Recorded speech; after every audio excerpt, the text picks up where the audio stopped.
O ministro Ramos, por favor, vamos prestar atenção. Muito obrigado.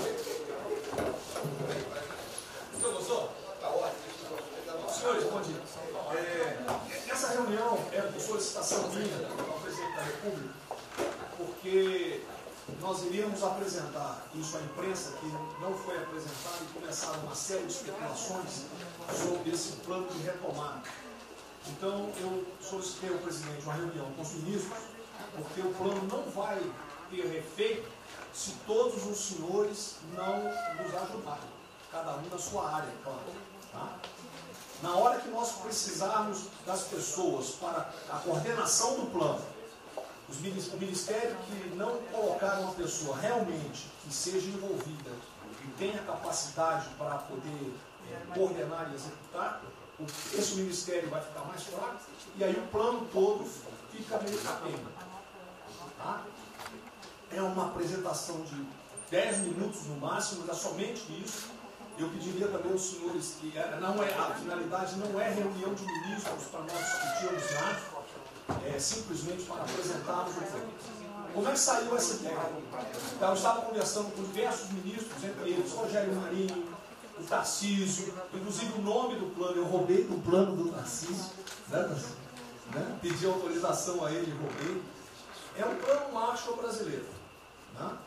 E eu comecei a observar que tinha plano do Ministério de Desenvolvimento Regional, que a economia tem plano, que a saúde tem plano, e não estava havendo uma coordenação, uma sinergia. Então esse foi o motivo dessa reunião aqui. Eu vou procurar ser bem breve o objetivo. Por favor, passa primeiro.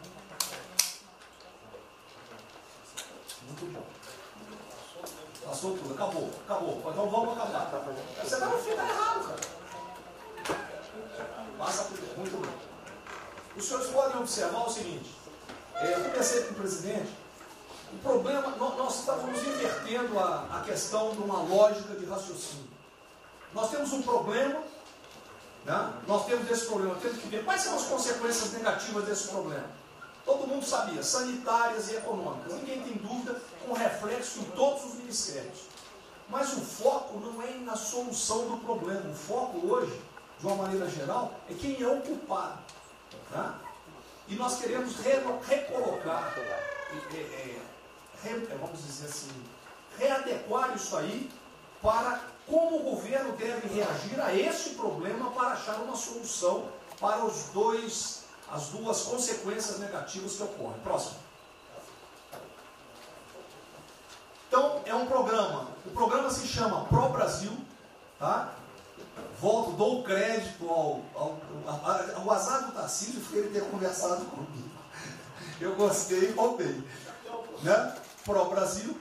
É um programa para integrar, aprimorar ações estratégicas. Os senhores vão ver que o foco, ele não é de governo, ele é de Estado. Eu estou tentando fazer uma projeção de 10 anos. Tá? Nós vamos ter que fazer isso. Para a retomada do crescimento socioeconômico em resposta aos impactos relacionados ao coronavírus. Tá? Pode passar. As dimensões do programa são essas aí. Tá? Ele pega um modelo de governança, ele busca melhoria da produtividade, investimentos estruturantes e ações estratégicas do setor público. Vai. O programa se divide em duas etapas, ou duas partes. O Pro Brasil deixa eu ver aqui que eu não estou conseguindo enxergar. Ordem e o Pro Brasil Progresso. Tá? O Pro Brasil Ordem, que você não imprimiu para mim, que eu agradeço. Não botou na página errada. Ele pega um arcabouço normativo, ele trata, essas são as medidas estruturantes dele. Vai ter que ter um arcabouço normativo, investimentos privados, segurança jurídica, jurídica e produtividade, melhoria no ambiente de negócios e mitigação dos impactos socioeconômicos. Na parte de investimento, ele foca em obras públicas, parcerias do setor privado. Esse programa também ele tem um foco na redução das desigualdades regionais. Tá? tem um foco na redução das desigualdades regionais. O Cid está com o dedo errado aí. E só um segundo, por favor. Pode passar, por favor, Cid.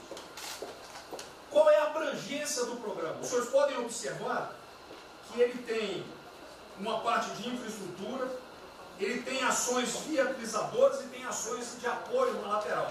Como é que é o nome mesmo? Facilitadoras. Então, observe, na infraestrutura, com foco particularmente nessas obras que estão paralisadas, esses investimentos que nós estamos perdendo, que estão paralisados. Ele pega infraestrutura de transporte e logística, desenvolvimento regional e cidades, pega energia, mineração, telecomunicações. No desenvolvimento produtivo, ele foca na indústria, agronegócio, serviços e turismo. Nas laterais, os senhores têm a parte de cidadania, capacitação, saúde, defesa, inteligência e segurança. Tem também cadeias digitais, indústria criativa e ciência.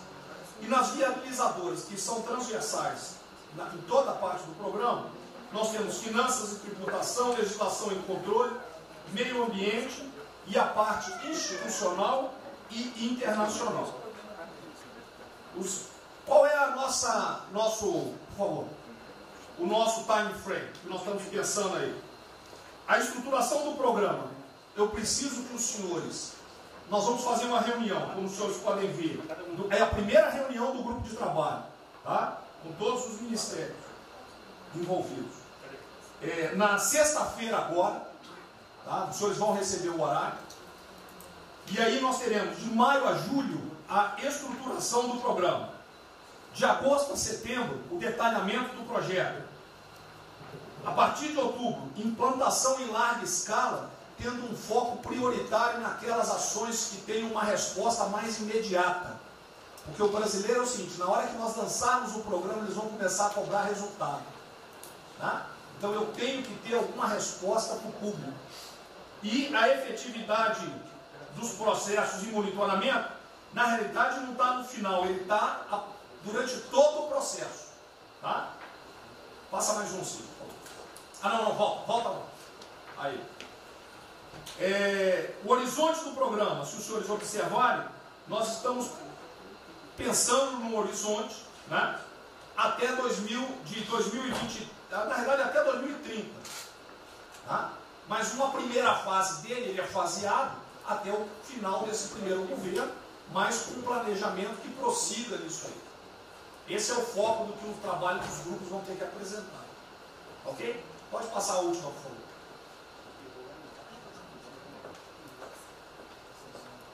É sem som mesmo. Certo? Só um layout para o senhor. Então, na sexta-feira, eu solicitaria que os senhores, quando enviassem os representantes, esses representantes já viessem com uma noção dos programas ou do que os senhores pretendem dentro dos ministérios de vocês. Uma primeira ideia, e nós vamos partir disso para elaborar isso aí. O trabalho não será feito aqui é somente uma coordenação. Cada ministério vai fazer e nós vamos coordenar. Presidente Geraldo. Vamos dar a palavra para o Guedes, com todo respeito aos demais, acho que é o ministro mais importante nessa missão. Eu queria fazer a primeira observação, seguinte, não chame de plano macho que revela um despreparo enorme. Não, isso aqui foi só aqui agora. Então, quando se falou em plano macho, para o Brasil é um nome espetacular. 10, 1000. Plano macho é um desastre. Revela despreparo nosso. Plano macho, por exemplo, os Estados Unidos podem fazer um plano macho para nos ajudar. A China deveria financiar um plano macho para ajudar todo mundo que foi atingido. Então, a primeira linha da equação, a gente tem que tomar muito cuidado, isso é o plano pro Brasil. Nos fala plano mágico, é um desastre, vai revelar a falta de compreensão das coisas. A segunda coisa é o seguinte, é super bem-vinda essa iniciativa para nos integrarmos todos. Agora, não vamos iludir. A retomada do crescimento vem pelos investimentos privados, pelo turismo, pela abertura da economia, pelas reformas. Nós já estávamos crescendo. Voltar uma agenda de 30 anos atrás que é investimentos públicos financiados pelo governo. Isso foi o que a Dilma fez 30 anos. Então está cheio de gente pensando nessa eleição agora e botando coisa na cabeça de todo mundo aqui dentro. São governadores querendo fazer a festa, são às vezes ministros querendo aparecer, tem de tudo.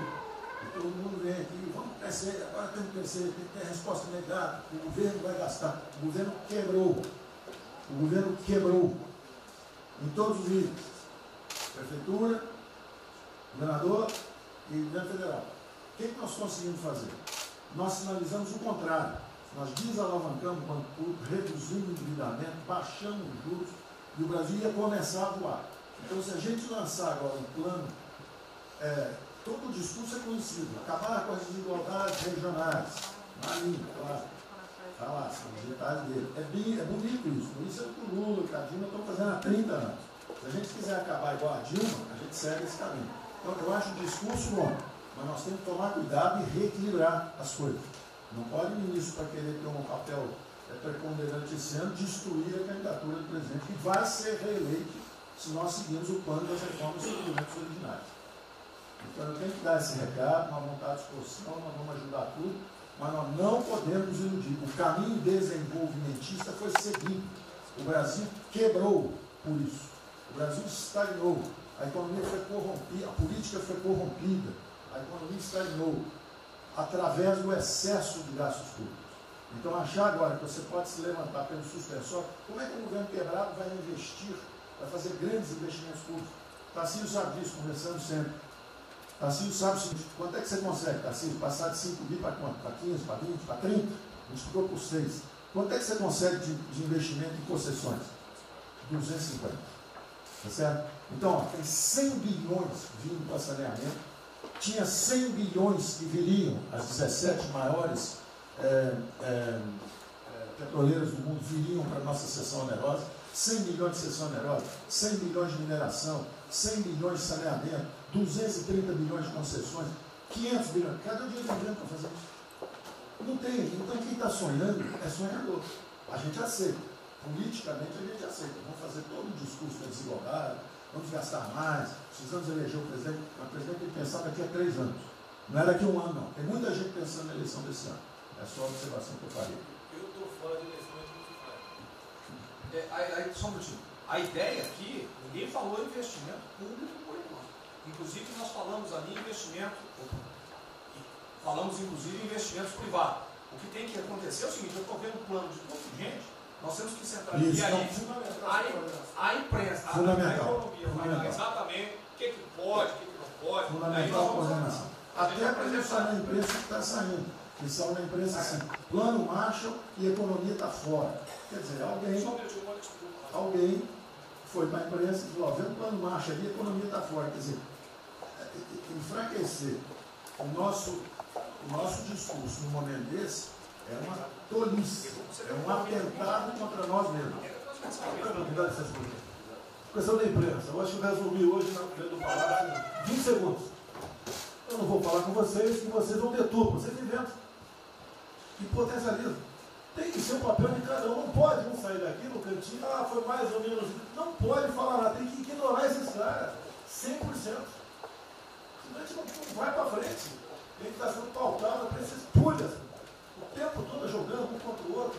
É a Pedro Cristina contra mim. Não pode jogar a Pedro Cristina, joga ela contra mim. O tempo todo. Tá? Então, se a gente puder falar zero na imprensa, é a saída. Bom, eu vou ser muito rápido aqui, general. Primeiro, parabéns. É fundamental esse processo de coordenação e de centro de governo. Nós precisamos ter isso cada vez mais aprofundado e com melhor qualidade. Segundo, eu quero, não precisa, mas eu quero me somar a essa visão do ministro Paulo Guedes, porque vamos lá, nós recebemos o governo com 36 mil obras paradas. Oriundas da onde? Do pátio. Só para lembrar. O Abraão tem não sei quantas mil creches. 3 mil creches paradas que somam nessas 36. Então, o que nós trouxemos para o Brasil e como é que nós começamos o ano, e eu vou lembrar, presidente, o senhor sempre disse, é muito triste ver um brasileiro chegar no exterior e ser recebido com o manto da desconfiança. Pois nós passamos, Paulo Guedes, o ano todo, Tarcísio, Tereza, Bento, o nosso ministro Marcos Pontes e outros, andando pelo mundo e fazendo o quê? Vendendo o Brasil. Terminamos o ano, lembra do número, 482 bilhões de investimentos para os próximos 20 anos. Uma boa parte, mineração, petróleo, por aí vai. Recebemos 90 bilhões de bônus de outorga. Nós temos 10 bilhões de dólares do governo da Arábia Saudita que precisa definir onde é que vai votar. Mas o príncipe autorizou. São 50 bilhões de reais. A dinheiro de ouro. Então, eu tenho convicção de que nós temos que continuar fazendo o que a gente vinha fazendo. Ou seja, aprofundando a participação da sociedade. Nós temos uma coisa emblemática aqui, que é a Lei da Liberdade Econômica, que pela primeira vez na história do Brasil, desde que o Brasil é Brasil, o cidadão diante do Estado tem razão, até que o Estado prove ao contrário. Foi isso que fez os americanos, que há 200 anos atrás eram muito mais pobres do que nós, ser muito mais ricos do que nós. Então, o aprofundamento são sim das reformas, é sim ousar e ter uma reforma tributária que baixe o imposto no Brasil, reduz a carga tributária, estou falando sério. A gente nunca discutiu isso entre nós, mas isso tem que caminhar para isso. Por quê? Porque aí nós damos fôlego à iniciativa privada para que ela faça o que tem que fazer e nós vamos ser mediadores desse processo, apenas. E sinceramente, eu acho que todo o nosso esforço nos próximos dias tem que ser como é que nós mantemos a nossa linha, porque nós terminamos o ano, ministro Ernesto, ministro Tarcísio. O senhor foi recebido na Federação das Indústrias Alemãs com um slide que mostrava a 163 os caminhões atolados e a 163 pavimentado. E o presidente que coordenava aquele momento, eu estava lá lhe aguardando, voltando da Rússia, disse ao senhor, o que vocês brasileiros fizeram que nós não acreditávamos que vocês recuperaram a confiança e estão fazendo tantas transformações. Então, presidente, só para concluir, 100% nessa linha, mas que a gente não perca o foco original, porque por onde a gente estava caminhando, nós recuperamos a confiança externa e externa. Fomos acometidos de algo muito grave, que é uma doença, e que foi levado ao paroxismo da histeria, o que serve ao interesse de muitos, os mais variados, eu não vou aqui detalhar. Mas, sinceramente, temos que rapidamente voltar ao que nós estamos fazendo, porque nós estamos no caminho certo, e a prova disso é que todo mundo voltou a olhar o Brasil como esse. Bom, eu vou partir do princípio que todos que estão aqui são bem intencionados e querem bem do Brasil. Então, nós temos a teoria da conspiração em que ninguém quer solapar os alicerces da República nem abalar a administração do presidente Bolsonaro. Eu quero lembrar a todos que não existem verdades absolutas. Por favor, vamos refletir. O que está acontecendo hoje no mundo não tem parâmetro nos últimos 100 anos. O que está acontecendo hoje no mundo vai permitir, de acordo com a FMI, que foi a previsão de uma semana atrás, de uma diminuição de quase 3% do PIB mundial, no caso do Brasil, de mais de 5%. Não tem parâmetro. Em situações extraordinárias, remédios extraordinários de forma circunstancial. Isso não significa que nós tenhamos a necessidade de implantarmos uma política permanente. O ministro Braga Neto, na sua apresentação, ele estabelece, inclusive, um limite temporal e deixa claro que é uma política de Estado. O que eu peço é que nós tenhamos aqui as mentes abertas e que os dogmas, quaisquer que sejam eles, sejam colocados de lado nesse momento.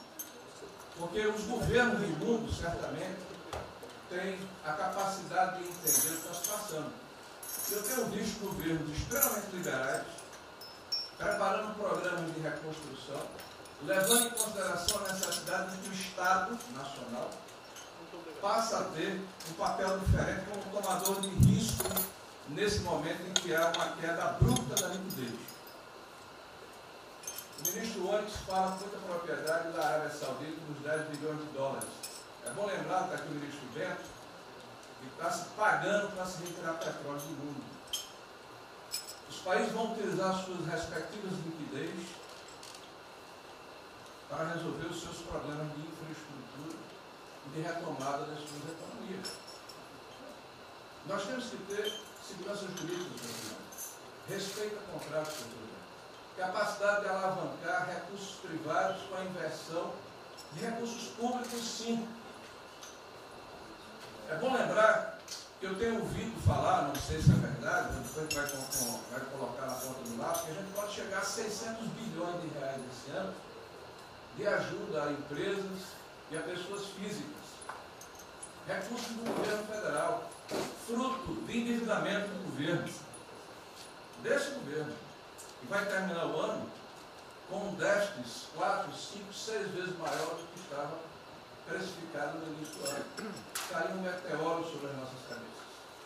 Então, por favor, nós não podemos começar a discussão com verdades absolutas e com dogmas estabelecidos ao longo de 100 anos, em função de uma catástrofe que se abateu sobre o mundo, que os governos de todo o mundo estão se debruçando sobre o assunto, entendendo que muda o papel do Estado.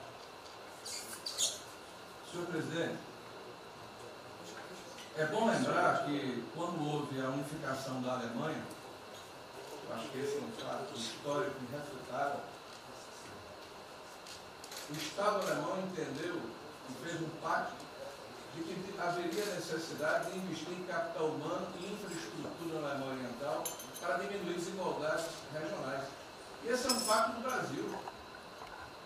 Essa pode ser uma catástrofe que vai nos afundar, ou pode ser uma onda para a gente surfar, uma alavanca para recuperar o país.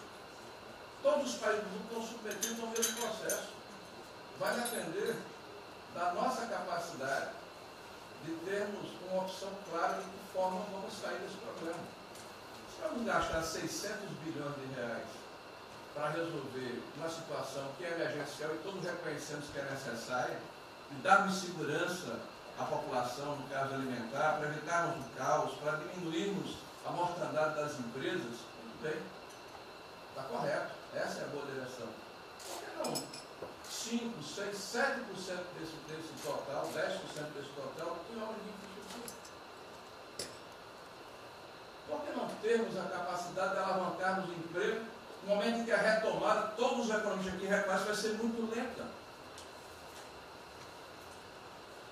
Bom, eu só estou falando isso, presidente, para que nós possamos ter essa discussão sem dogmas, sem verdades absolutas, sem a preocupação de que as coisas continuam como eram antes. Não são como eram antes. Aqui e no mundo inteiro. É isso.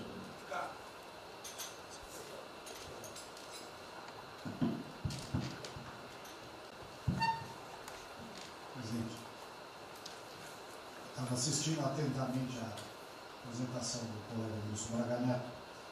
Na parte final, no slide das questões transversais, ao meio ambiente, mas acho que o que eu vou dizer aqui sobre o meio ambiente se aplica a diversas outras matérias.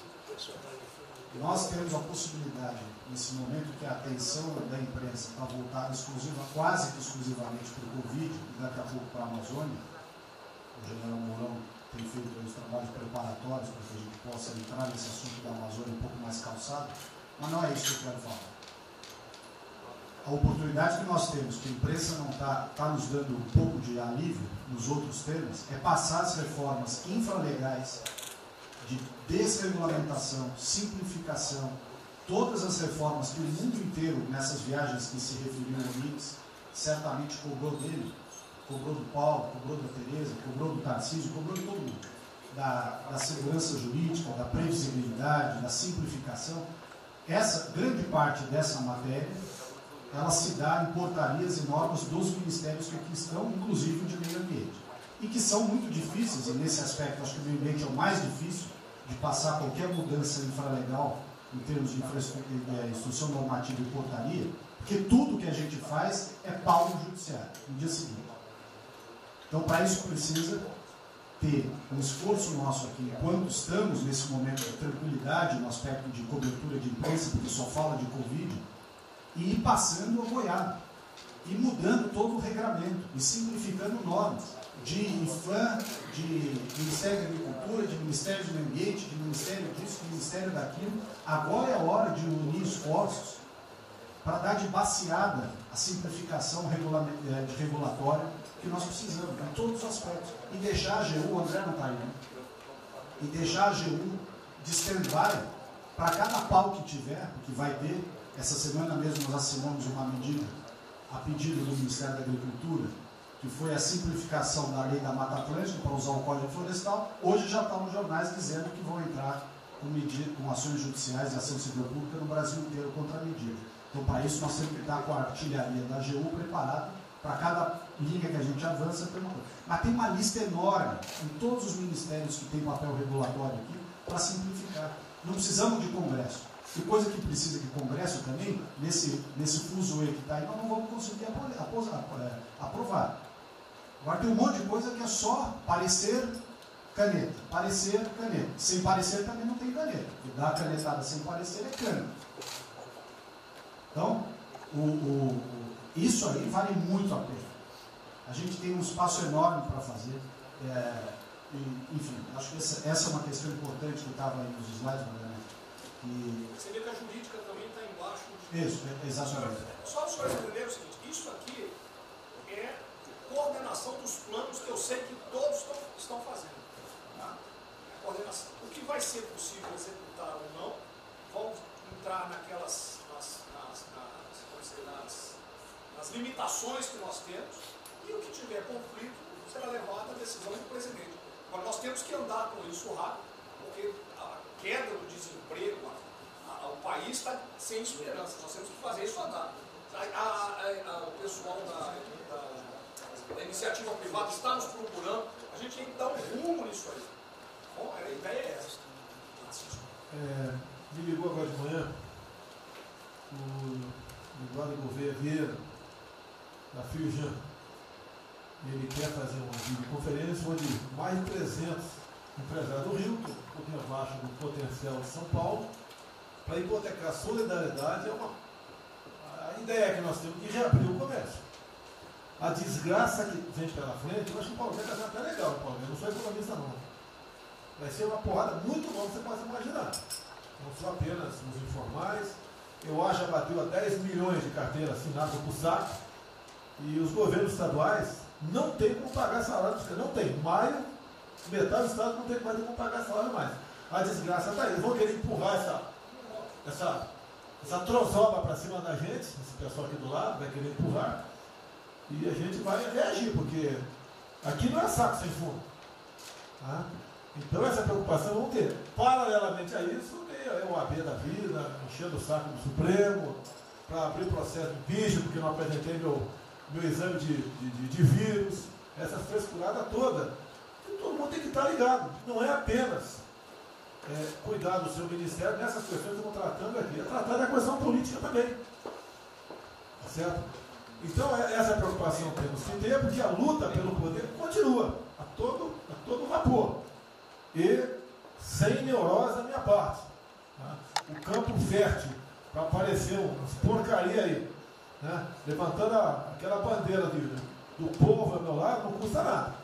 E o terreno fértil é isso: desemprego, caos, miséria, desordem social e outras coisas mais. Então essa preocupação todos devem ter. Né? Não é, tá bom, o Ministério fatura, deu merda no colo do presidente. Não pode ser assim. Hoje eu vi o Mário Malta me defendendo. O Mário Malta, desculpa aí, foi tratado lá atrás para ser vice.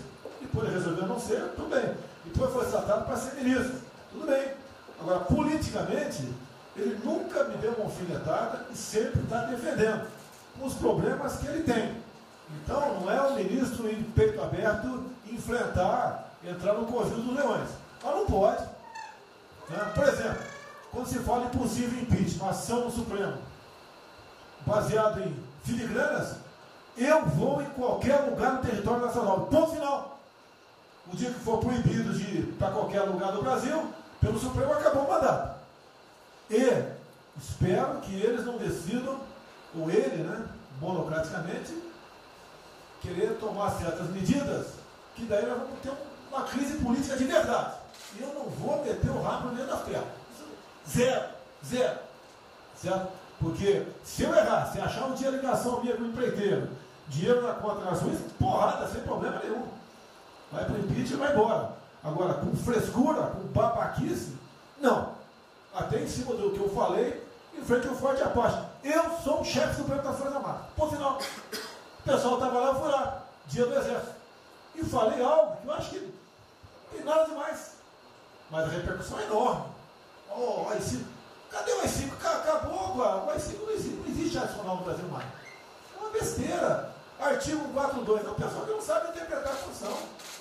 Agora, em cima disso, fazer uma onda.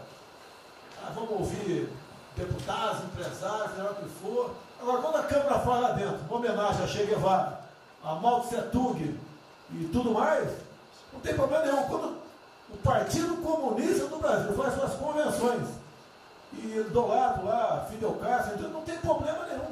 Quando um coitado levanta uma placa de AI-5, eu estou me lixando para aquilo, não existe AI-5. Não existe. Artigo 4.2. Nós queremos cumprir o artigo 4.2, todo mundo quer cumprir o artigo 4.2.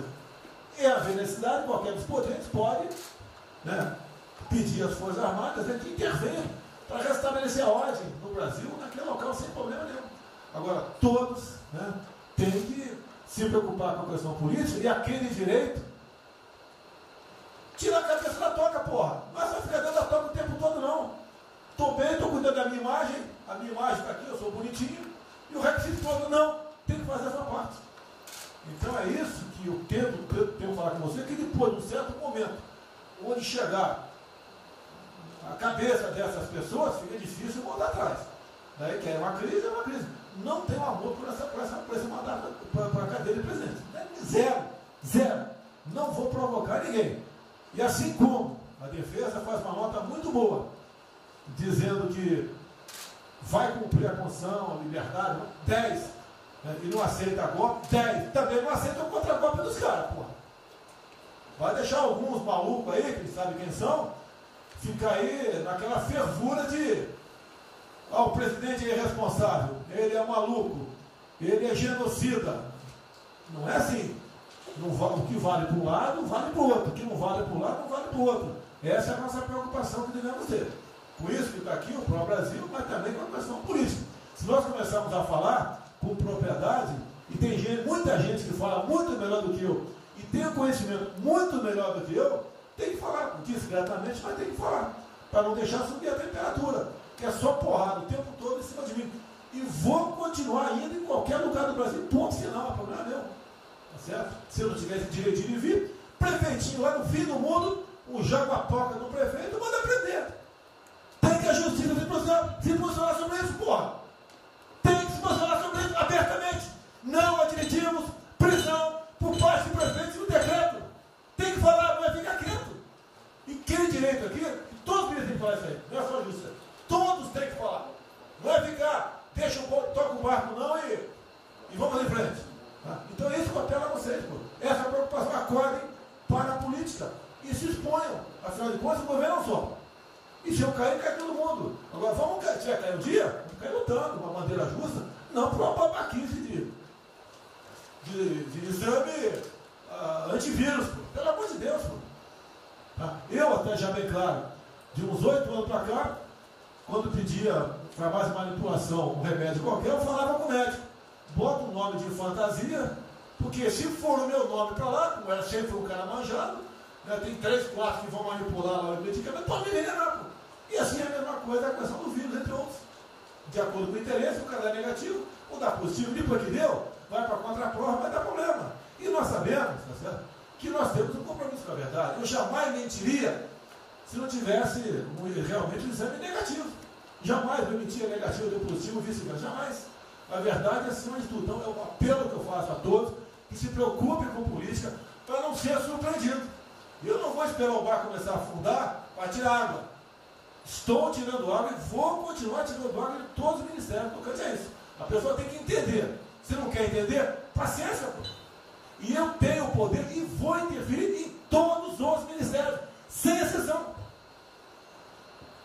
Nos bancos eu falo com o Paulo Guedes, se tiver que interferir.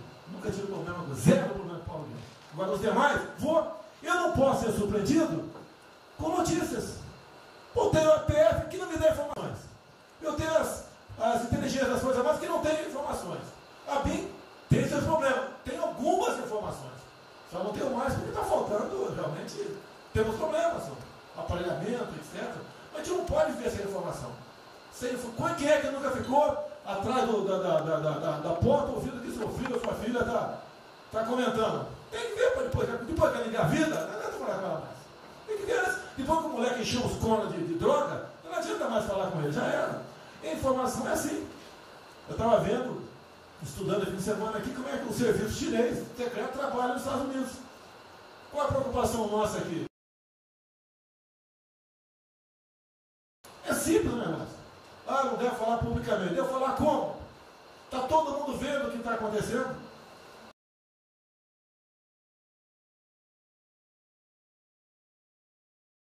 Tudo bem.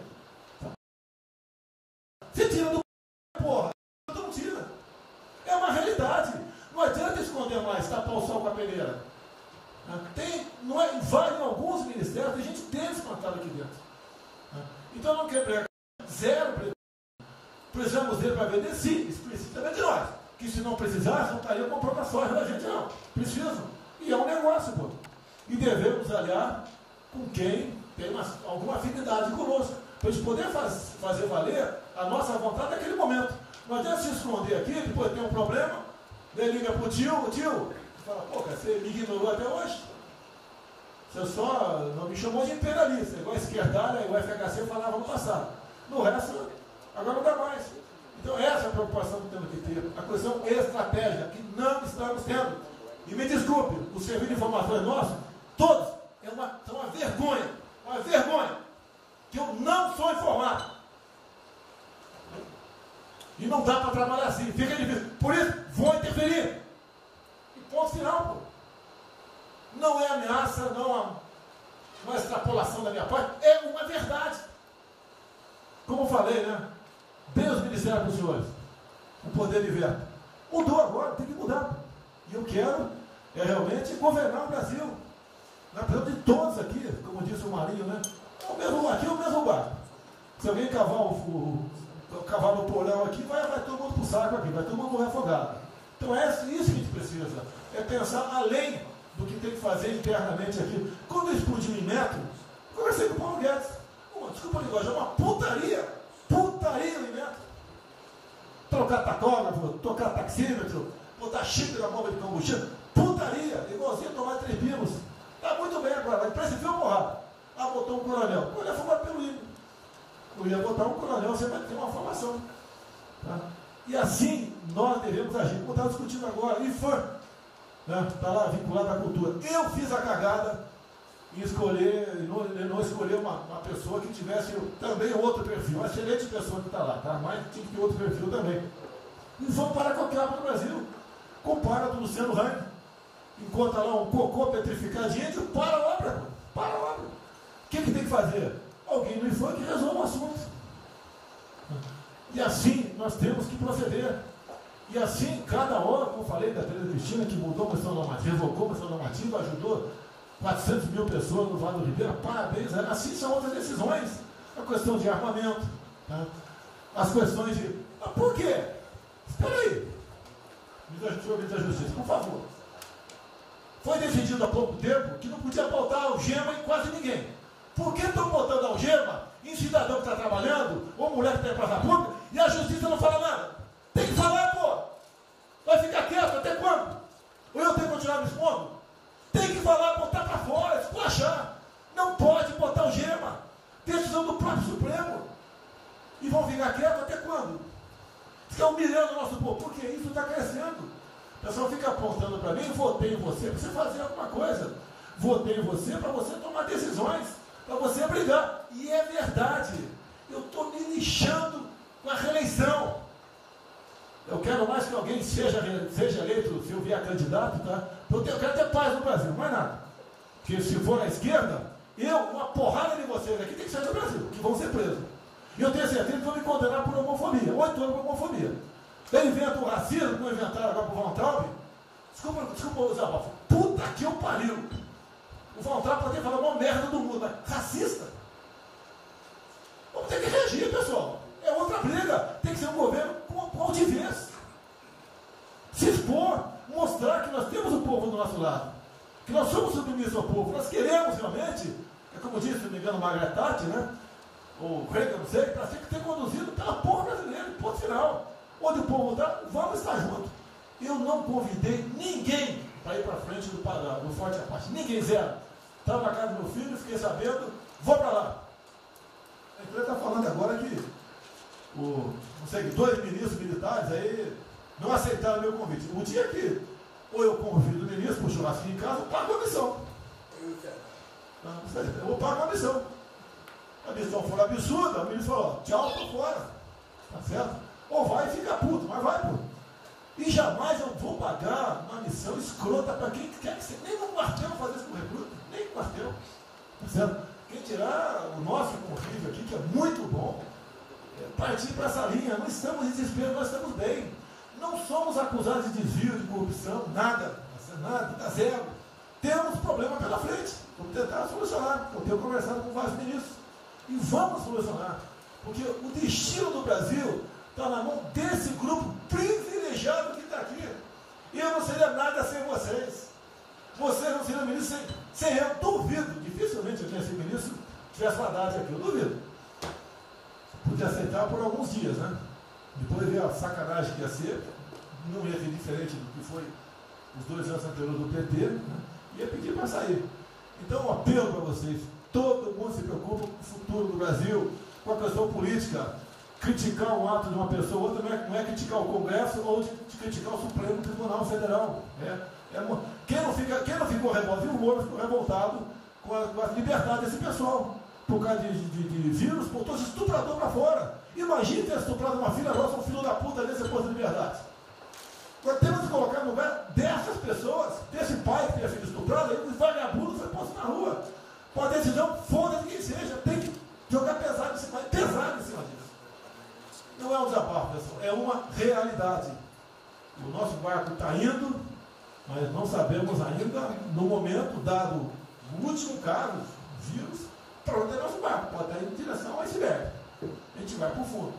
Então vamos se ligar, vamos se preocupar. Quem de direito se manifesta com altivez, com palavras polidas, tá? Mas coloca uma posição. Porque não pode tudo veio para a minha retaguarda, tudo. Tá? E vocês têm que apanhar junto comigo. Logicamente, quando tiver motivo para apanhar. Ou motivo para bater.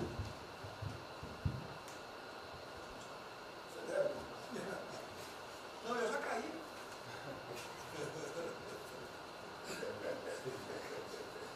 O ministro Moro falou. A sequência aqui é o seguinte: o ministro Moro, Montezano, o Nelson e o Paulo Guedes. Aí eu pediria só aos senhores que fossem breves. Você também? Paulo Guedes quer uma política, ele quer cobrar os raios. Depois do Bem, a primeira questão do plano ali que foi apresentado, fica aqui o registro do meu elogio, certo que ele tem que ser preenchido aí nos detalhes, existem as questões econômicas a ser resolvidas lá pelo Ministério da Economia, a ser trabalhado também com as outras áreas econômicas. Só faria uma sugestão aqui, ministro, se pudesse colocar desde logo, em algum momento desse plano, alguma referência importante também à segurança pública e a controle da corrupção.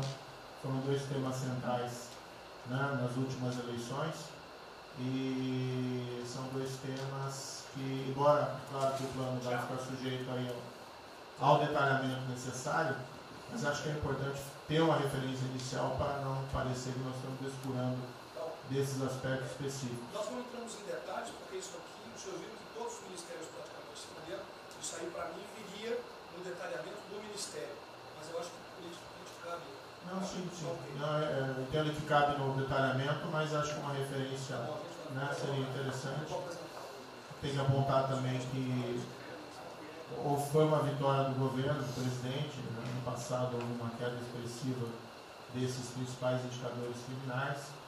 Isso, embora seja mais vinculado com a questão da vida e segurança das pessoas, também é um fator importante para o investimento econômico, para também melhorar o ambiente econômico.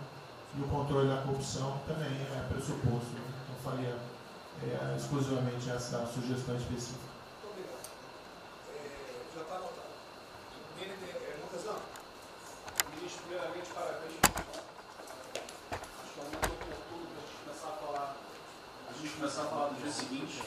O próprio ministro Guedes, nas discussões que temos tido nas últimas semanas, tem nos orientado. O BNDES foca na reconstrução, foca no dia seguinte, porque a crise de saúde vai demorar alguns meses e a reconstrução muito mais meses do que isso. Então é muito oportuno a gente já começar a discutir isso. Segundo, aqui eu subscrevo as palavras do ministro Salles.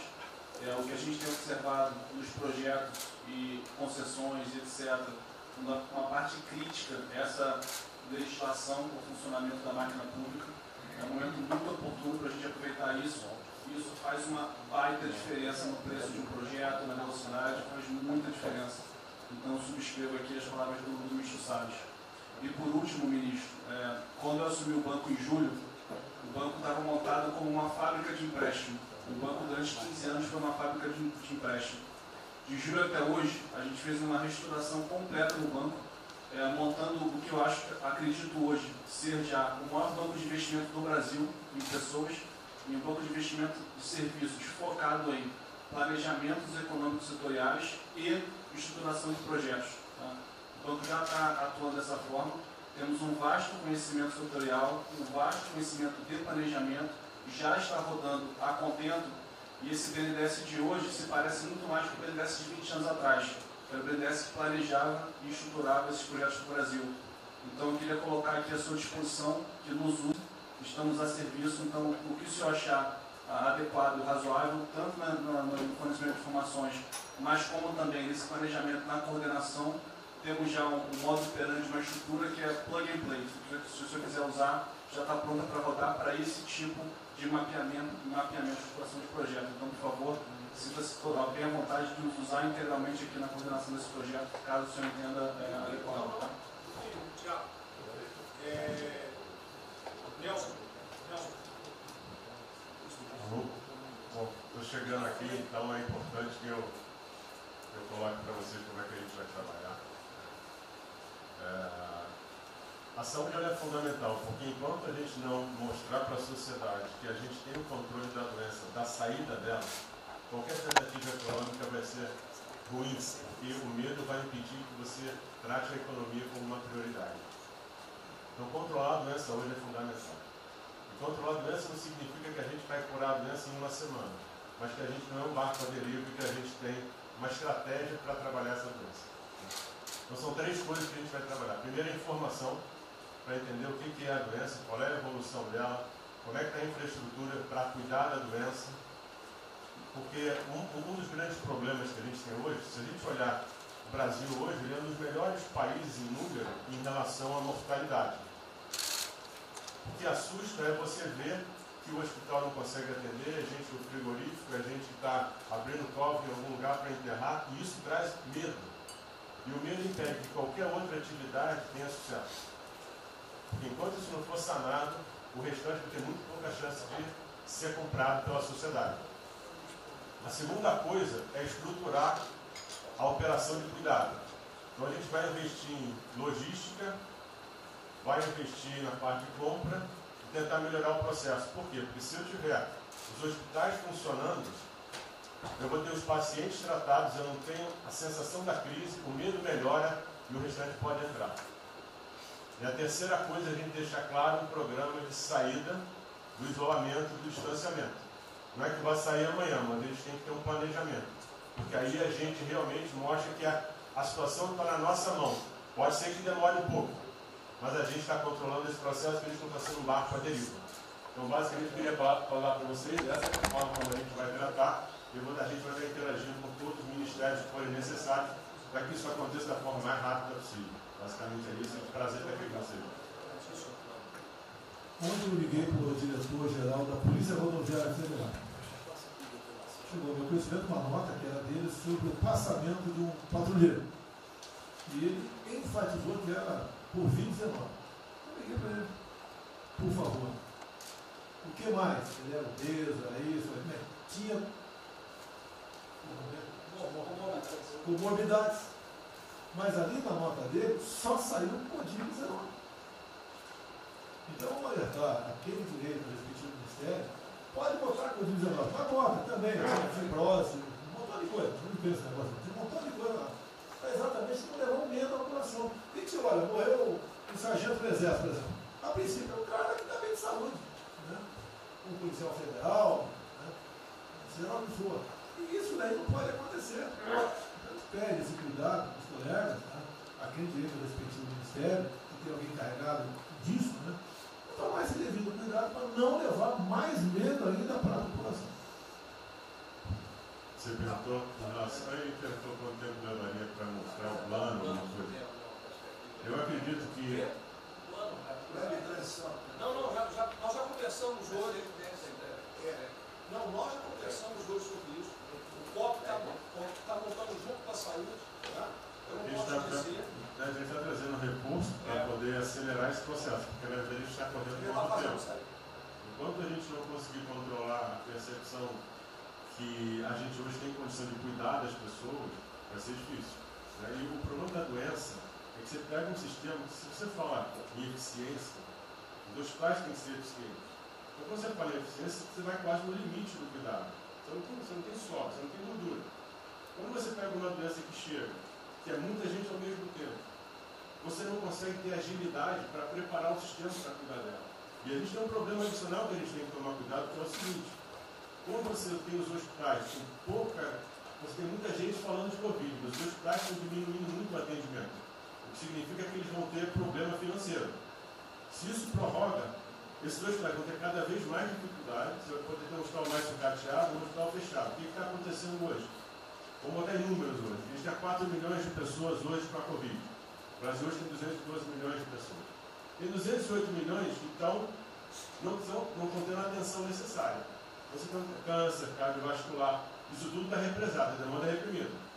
Quando você controlar a Covid, o não Covid vai chegar com tudo. Você pode pegar uma estrutura sucateada.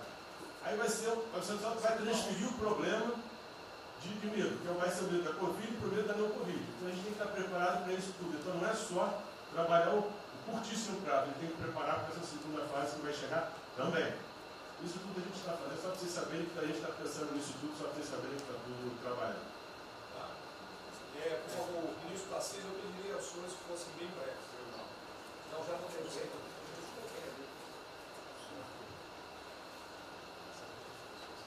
Só para louvar a iniciativa, acho que é importante essa coordenação da Casa Civil. Tenho certeza que é o que a sociedade espera isso de nós. A boa notícia é que a gente vem conversando com os investidores, eles estão interessados no nosso programa de concessão. Claro que a gente vai ter que ajustar alguma coisa nos projetos em função da percepção do nível de risco.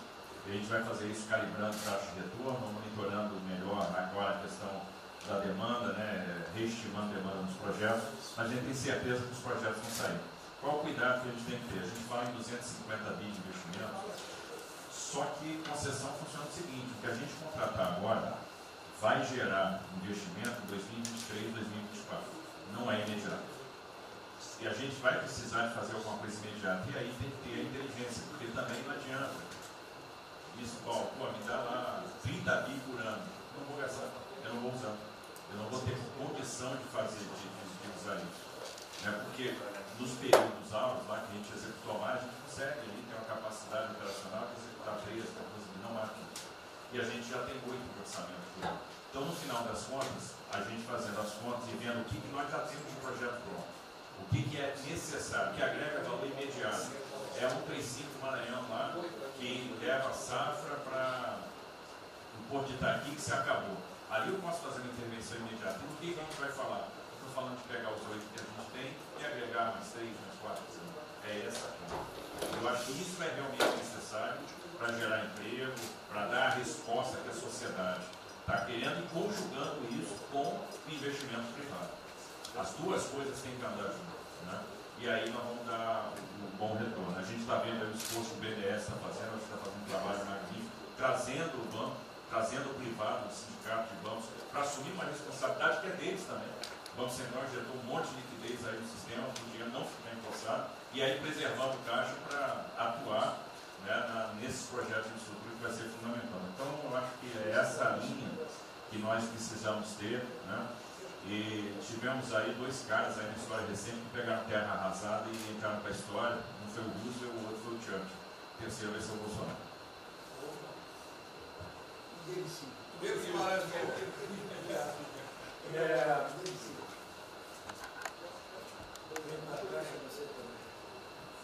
peço aos senhores que sejam breves. São só 5 pontos muito rápidos. Primeiro, presidente, o maior programa da história do mundo de inclusão social, digital, que nós estamos fazendo nesse governo, pessoas que tomavam dinheiro a 25% ao mês. Quer dizer, todos os ladrões lá, PT, PMDB, PSDB, aquela ladroagem toda, 25% ao mês. E ninguém se indigna. Esse governo que se indignou, o governo dos liberais. Então, assim, acho que a gente está com problemas narrativos. Hoje de manhã, por exemplo, o pessoal da Band queria dinheiro. O ponto é o seguinte, vai ou não vai dar dinheiro para Bandeirantes? Ah, não vai dar dinheiro para Bandeirantes? Passei meia hora levando porrada, mas repliquei. E falei, olha, vocês estão em casa? Eu tenho 30 mil funcionários na rua. Não tem esse negócio, essa frescurada de home office. Eu já visitei 15 agências. E você em casa? Aí o pessoal ficou um pouco mais calmo. Quer dizer, eu posso ter 30 mil brasileiros nas agências lá. Sabe quantas pessoas a Caixa está pagando hoje? 7 milhões de pessoas. E todo mundo home office. Que porcaria é essa? Desculpa o meu ponto, presidente. Quando o senhor falou, eu vou me emocionar. O Luiz Lima, que nadou com meu pai, foi atleta olímpico, teve a esposa e a filha de 14 anos presa ontem, no Camburão. Que porra é essa? Desculpa. Que porra é essa? O cara vai pro Camburão com a filha, que se fosse eu, ia pegar minhas 15 armas e ia dar uma... Eu ia morrer. Porque se a minha filha fosse pro Camburão, eu ia matar ou morrer. Que isso? Estava nadando, é uma atleta olímpica. Você tira a pessoa está nadando com 14 anos. Eu tenho uma filha Maria de 14 anos. Se a minha filha fosse pro Campurão, ou eu matava ou morria. Isso. E a esposa do Luiz Lima nem usou o fato de ser esposa do deputado federal. Mas assim, foi calado, céu e calado. aquele governador roubando para a direita, para tudo quanto é lado. Então o governador rouba, aí ele sai prendendo todo mundo e fica tudo isso por isso mesmo. Aí a gente faz o maior programa da história da humanidade de inclusão de pessoas que recebiam 25% ao mês, cobrado. PSDB, PT, PMDB, aquele grupo todo. Na hora de privatizar, todo mundo, com 200 milhões, 300 milhões, tem vice-presidente da Caixa que eu expulsei, dos 120, 105 eu tirei. E se o senhor precisar, obviamente, meu chefe, o ministro Paulo Guedes, ele decide. Não tem problema. Inclusive, porque o que acontece? Se roubar, eu vou ligar para o ministro Moro para prender. Agora, se precisar de um diretoria, não sei o quê, desde que sejam honestos, o ministro Paulo Guedes é que decide, etc. Mas dos 120, eu tirei 105. E na Caixa não tem desonestidade, até onde eu saiba. Mas, assim, eu acho que a gente está levando muita porrada, presidente. E, de novo, não estou dizendo ninguém daqui não, só leva porrada. Agora tem limite. Desculpa, todo lugar que eu vou, as pessoas normalmente são educadas. Mas a paciência chega no limite, obviamente não dessa maneira, eu acho que tem um ponto. Nós estamos emprestando 154 bilhões de reais, mas só um ponto que eu acho importante. Tarcísio é super meu amigo e ele é muito esperto. Qual que é o grande ponto que a gente tem que evitar? O cara está quebrado. Já estava quebrado antes e quer nossa monezinha. Então, assim, claramente tem que ajudar e eu concordo. Tanto que nós emprestamos 43 bilhões de reais para o segmento imobiliário. 1,5 milhão de pessoas deixaram de ser demitidas. Agora não é para todo mundo, não. Aquela empresa que já estava quebrada antes, por que a gente vai dar monezinha? Então, este ajuste fino é importante que os bancos têm que fazer. Por quê? Último ponto que eu falo. Já estou sendo processado também, no mais 2 juntos na cadeia, por causa do auxílio emergencial. Sabe o que tem? Tem gente do TCU dizendo que a gente está dando muito, e tem gente dizendo que a gente está dando pouco. Ferrou.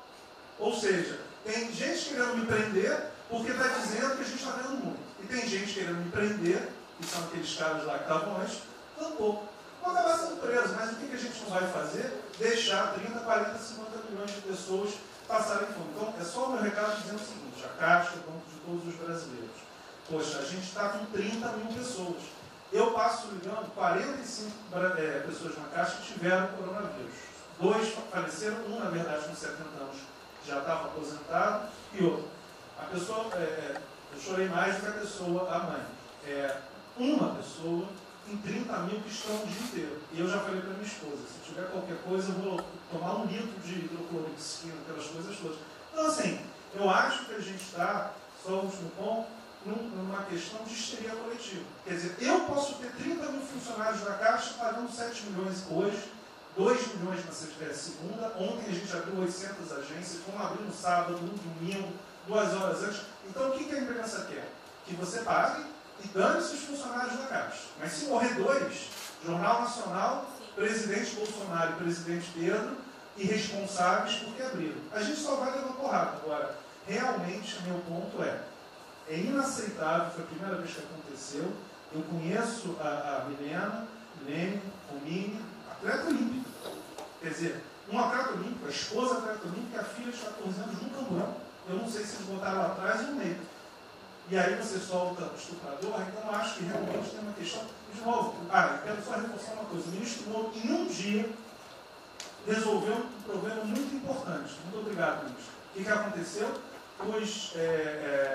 Os guardas, né, os que ficam dentro da agência, não poderiam, por legislação, estar fora. O que aconteceu? O ministro, 5 horas, resolveu o problema.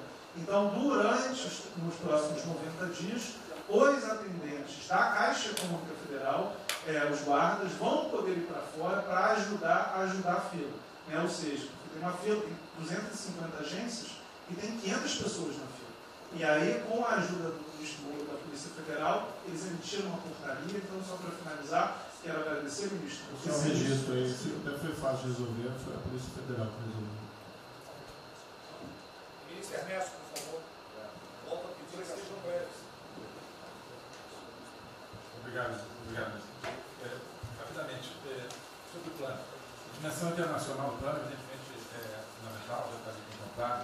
Eu queria mencionar o seguinte: eu acho que é fundamental que essa dimensão internacional não seja simplesmente uma adaptação nossa ao cenário internacional, mas que ela leve em conta a capacidade que o Brasil hoje tem de influir no desenho de um novo cenário internacional. Eu estou cada vez mais convencido que o Brasil tem hoje as condições e a oportunidade de se sentar na mesa de 4, 5, 6 países que vão definir a nova ordem mundial. Outro dia, na conversa do presidente com o primeiro-ministro, o indiano disse que vai ser tão diferente o pós-coronavírus, o pré, quanto o pós-segunda guerra, o pré. Eu acho que é verdade. E assim como houve um Conselho de Segurança que definiu a ordem mundial, 5 países depois da Segunda Guerra, vai haver uma espécie de novo Conselho de Segurança, e nós temos dessa vez a oportunidade de entrar nele e acreditar na possibilidade do Brasil influenciar, ajudar a formatar um novo cenário. E esse cenário, acho que tem que levar em conta o seguinte: estamos aí revendo os últimos 30 anos de globalização. Vai haver uma nova globalização. O que aconteceu nesses 30 anos? Foi uma globalização cega para o tema dos valores, para o tema da democracia e da liberdade. Foi uma globalização que a gente está vendo agora, criou um modelo onde no centro da economia internacional está um país que não é democrático, que não respeita os direitos humanos, etc. Essa nova globalização acho que não pode ser cega. Tem que ser uma globalização, tem que ser uma estrutura que leve em conta, claro, a dimensão econômica, mas também essa dimensão da liberdade e do valor. E da mesma maneira, acho que o plano está apontando para isso, na nossa dimensão nacional, também não pode ser um plano cego para essas dimensões daquilo que nos traz, que traz o projeto do presidente, que é não simplesmente a eficiência, a pujança, o crescimento econômico, mas a liberdade, o combate à corrupção, a reinvenção do Brasil livre, dessas mazelas com a extensão. Obrigado. Obrigado, ministro. Roberto Campos. É o último que colocou. Não, é bem rápido. Eu só vou voltar na história. Vou voltar aqui numa história breve. Queria lembrar que no fim do governo Dilma a taxa de juros era 14,5%, a curta, mas a taxa longa era 20%. E aí quando a gente olha o que aconteceu e o que proporcionou a taxa de juros cair, é interessante, porque teve um dia, 18 de agosto, saiu uma manchete no jornal que todos os elementos apontavam que ia ter o teto de gastos. Naquele dia, a curva de juros começou a cair e foi quando depois o presidente do Banco Central anterior começou a cair os juros. Ele caiu os juros até o nível de 6,5, estabilizou, teve a incerteza das eleições, com a incerteza do PT poder voltar, a taxa piorou. Depois, curiosamente, quando o mercado entendeu que ia ter a Previdência, foi quando abriu espaço para colocar os juros novamente. Então, a razão dos juros ter ido de 14,5, 15, 20 para o que está hoje foi o fato da sociedade e do mercado ter entendido que o governo ia ter disciplina em relação às contas públicas. Isso a gente não pode esquecer. Tá? Me permite, Roberto, então você está dizendo aí que não só a Selic tem como uma taxa longa, nós devemos basicamente a PEC do teto, é isso? Isso. Estou dizendo exatamente isso. E depois também a Previdência. Então, dito isso, eu acho que é importante a gente passar essa mensagem. Um outro tema só, aí em relação ao plano, 3 pontos só que eu acho importantes. A gente tem feito reuniões entre os banqueiros centrais de vários países do mundo, quase todas as semanas. Eu acho que tem 3 pontos que são importantes. Primeiro, existe um consenso hoje que o mundo privado está com muito medo de tomar risco. Então, que não vai ter como ter uma saída rápida sem que o governo não entre de alguma forma tomando risco. Porque o mundo privado está com medo de tomar risco pelo fator medo. É um fator que o doutor mencionou que eu acho que é muito importante. Se amanhã você permitir todo mundo no estádio de futebol com o jogo, será que todo mundo vai sair de casa e vai? Qual é o fator medo? O fator medo é interessante porque quanto mais informação você tem, mais medo você tem. Porque a mídia joga medo. Então você tem hoje uma classe mais alta que tem mais medo que a classe mais baixa, exatamente porque eles têm mais acesso à informação e a informação enviesada. Então, o primeiro ponto é esse tomar risco. O segundo ponto rápido é um tema que eu acho que está muito crescendo também, crescendo bastante, que é a análise, que a gente chama de análise intertemporal.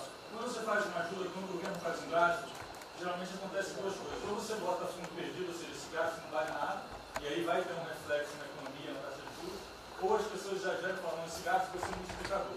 Provavelmente não é nenhuma coisa nem outra. O que eu acho que falta de analisar o gasto do governo é o quanto desse gasto que eu recupero lá na frente, via preservar empregos, via manter uma empresa viva, que ia morrer. Então eu acho que falta análise completa do gasto. O gasto nunca é fundo perdido. Também ele nunca é muito multiplicador, ele é um meio do caminho de uma coisa e outra.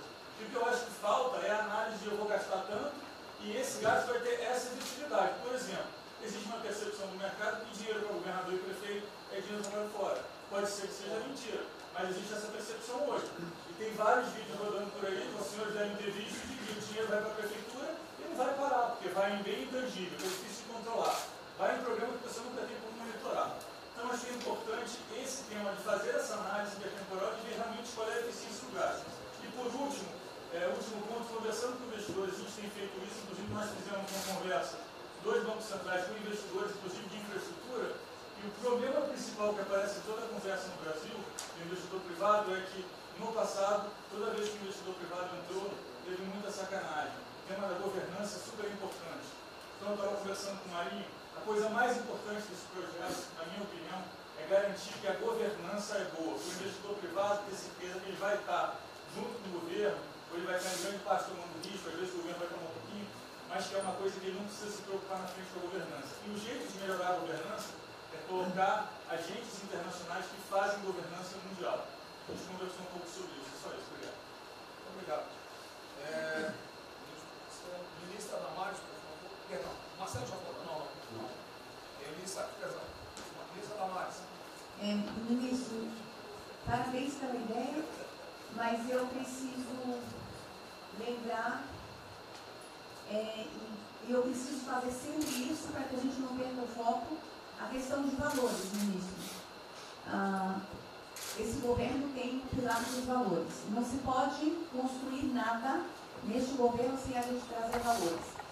Nós estamos sabendo, e a gente está falando o tempo todo, que nós não seremos mais os mesmos depois dessa pandemia. O mundo não será mais o mesmo nós não seremos mais o mesmo, e nós vamos ter que fazer uma revisão de políticas públicas no mundo todo e no Brasil.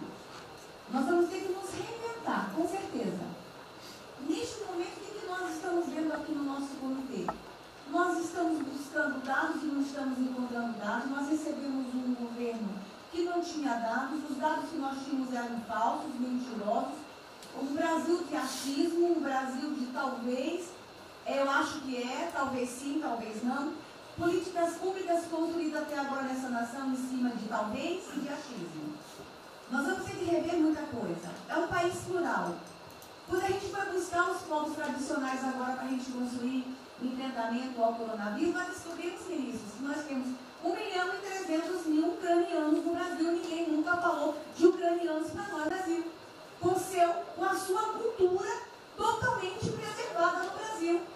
Nós estamos com 1.500.000 ciganos, e eu falava de 1.300.000, e são 1.500.000 ciganos. Nós estamos... Então, presidente, nós vamos ter que rever muita coisa na aplicação das nossas políticas públicas no Brasil. Os nossos seringueiros são em números maiores do que a gente imagina no Brasil. Então, tudo que nós formos construir, nós vamos ter que ver, ministro, a questão dos valores também. A questão, os nossos quilombos estão crescendo, e os meninos estão nascendo nos quilombos, e seus valores estão lá. Então, tudo vai ter que ver a questão dos valores. E quando eu falo valores, ministro, eu quero dizer para o senhor, nós estamos com quase 80.000 idosos em abrigos no Brasil. Eu me surpreendi com números. Nós estamos com quase 60.000 crianças em abrigos no Brasil. Os números estão me surpreendendo. E eu estou com um número absurdo de mulheres também em busca de abrigos por causa de violência. Então, tudo isso tem que vir para este pacote. Nós vamos ter que fazer algumas revisões de políticas públicas no Brasil. Então, por favor, ministro, coloque aí a questão de valores. E quando eu falo valores, aí eu quero olhar para o nosso novo ministro aqui da Saúde e dizer, ministro, valores estão lá no seu ministério também. Neste momento de pandemia, a gente está vendo aí a palhaçada do STF trazer o aborto de novo para a pauta. E lá está a questão de as mulheres que são vítimas do Zika vírus vão abortar. E agora vem o coronavírus. Será que vão querer liberar que todos que tiveram coronavírus poderão abortar no Brasil? Vão liberar geral? O seu ministério, ministro, está lotado de feminista que tem uma pauta única, que é a liberação do aborto. Quero te lembrar, ministro, que está chegando agora, este governo é um governo pró-vida, é um governo pró-família. Então, por favor. E aí, quando a gente fala de valores, ministro, eu quero dizer que nós estávamos sim no caminho certo. A gente não precisa reinventar muita coisa, não. E eu quero citar aqui um exemplo da política indigenista como este governo estava construindo. Todo mundo começou a dizer, a esquerda começou a falar, que o coronavírus iria dizimar os povos indígenas no Brasil. O primeiro óbito, dia 12 de abril, sabe o que é isso? A forma como nós estávamos conduzindo a política indígena no Brasil. Primeiro óbito, dia 12 de abril. E eu fui lá para a Amazônia, em Roraima, junto com o presidente da FUNAI e o secretário nacional de saúde indígena, para acompanhar o primeiro óbito. A forma como a gente conduziu deu muito certo.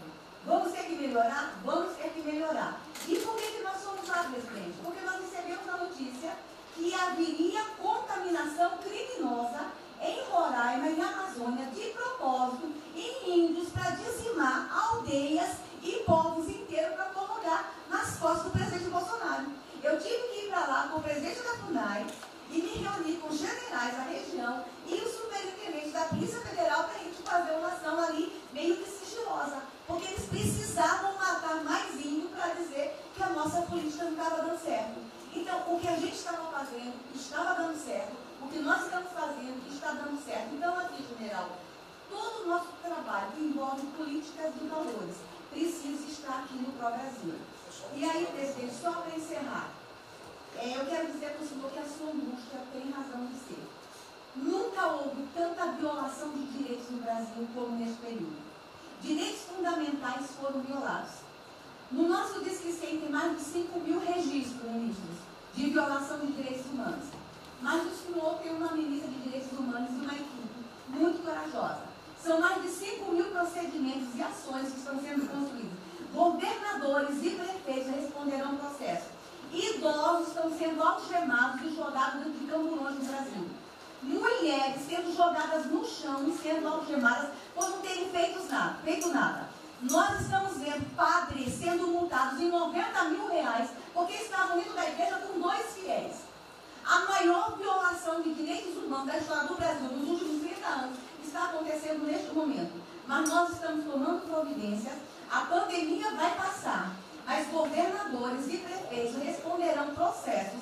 E nós vamos pedir, inclusive, a prisão de governadores e prefeitos. E nós estamos subindo o tom. E discursos estão chegando. Nosso ministério vai começar a pegar pesado com governadores e prefeitos. Nunca vimos o que está acontecendo hoje.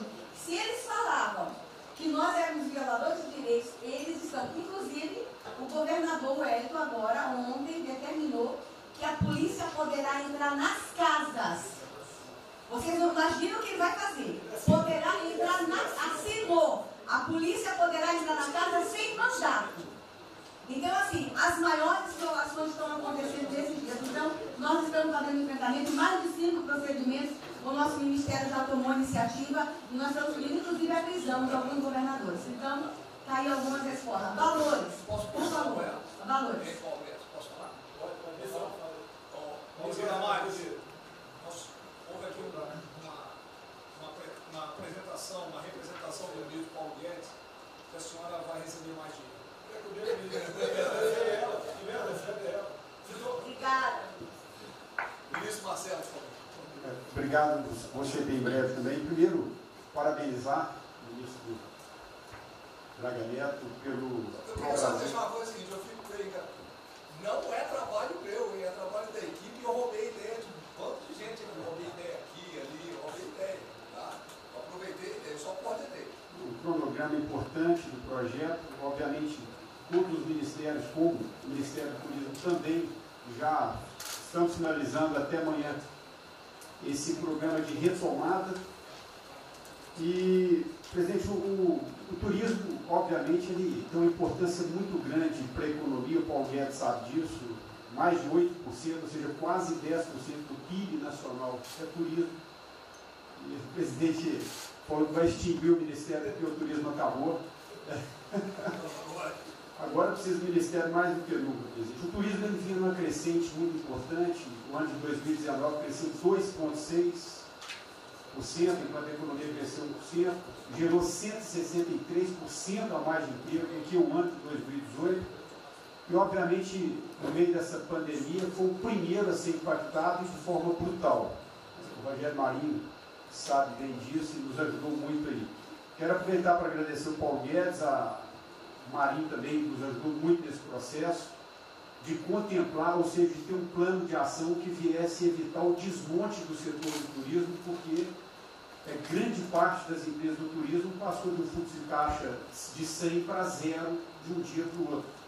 Então, ações como a suspensão de contrato de trabalho, o ministro Moro também agradeço, teve uma ação fundamental para o setor, que foi uma medida provisória que contemplasse ambas as partes, tanto o consumidor quanto as empresas, através da Senacom, que impediu judicializações em massa, porque aquela pessoa que comprou o ingresso de um show ou um pacote turístico, ela, se fosse para cima das empresas ainda para pedir um reembolso de imediato, isso seria catastrófico, geraria mais desemprego ainda.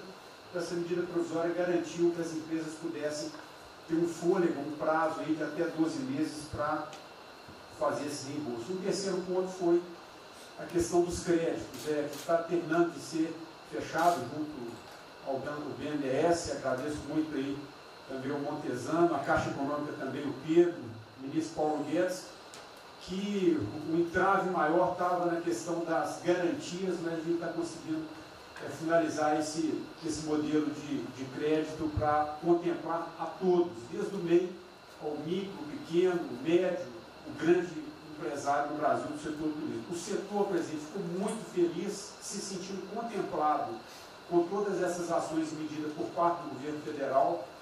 O setor do turismo no Brasil fizeram cartas com as principais associações agradecendo a postura do governo federal em relação a isso. Eu quero, presidente, falar um assunto aqui que talvez seja muito polêmico, mas eu acho que é importante esse debate nesse momento. Aí eu falo também para a ministra Damares, que eu sei que é uma pauta muito sensível também a ela, que é a questão presidente, porque o Ministério do Turismo agora tem que ter um planejamento, um plano de atração de investimentos, que é o que gera emprego, renda, é o que ajuda, obviamente, a economia do Brasil. E para isso, presidente, eu acredito que é um momento propício nesse planejamento da retomada discutir os resorts integrados. Não é legalização de jogos, não é bingo, não é caça-níquel, são resorts integrados.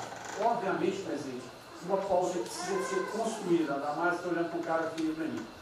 A pauta precisa ser construída com as bancadas da Câmara, tanto a evangélica quanto a católica, mostrando ou desmistificando vários mitos que giram em torno disso. Não sei se o ministro Paulo Guedes concorda.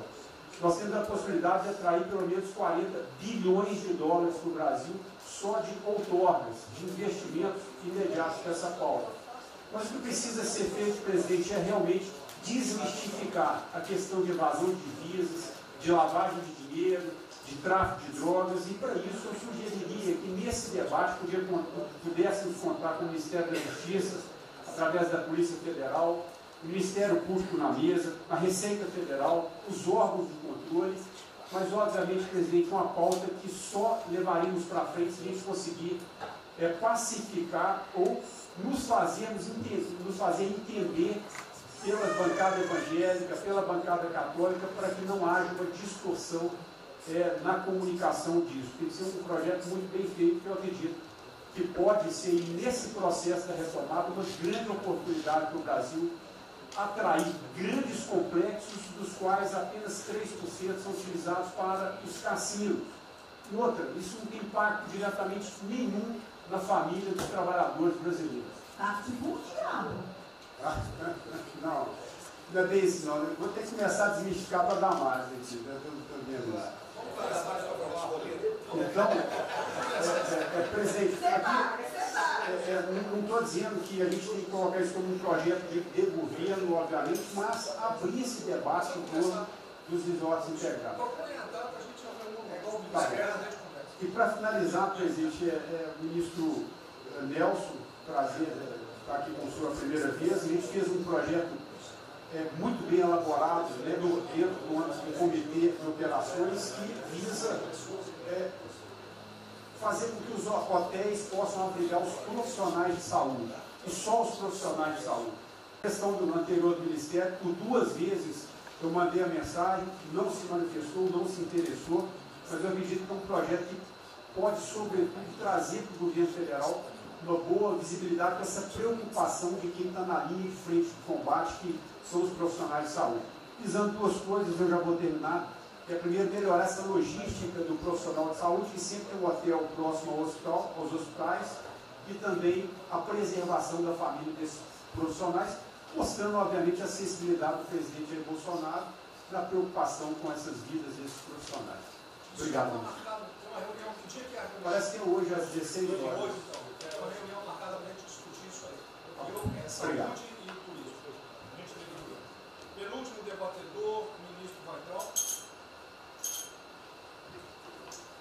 Obrigado. Em 3 anos eu... Obrigado. Em 3 anos, através do Onix, eu conheci o presidente. Nesses 3 anos eu não pedi uma única conselho, não tentei promover minha carreira,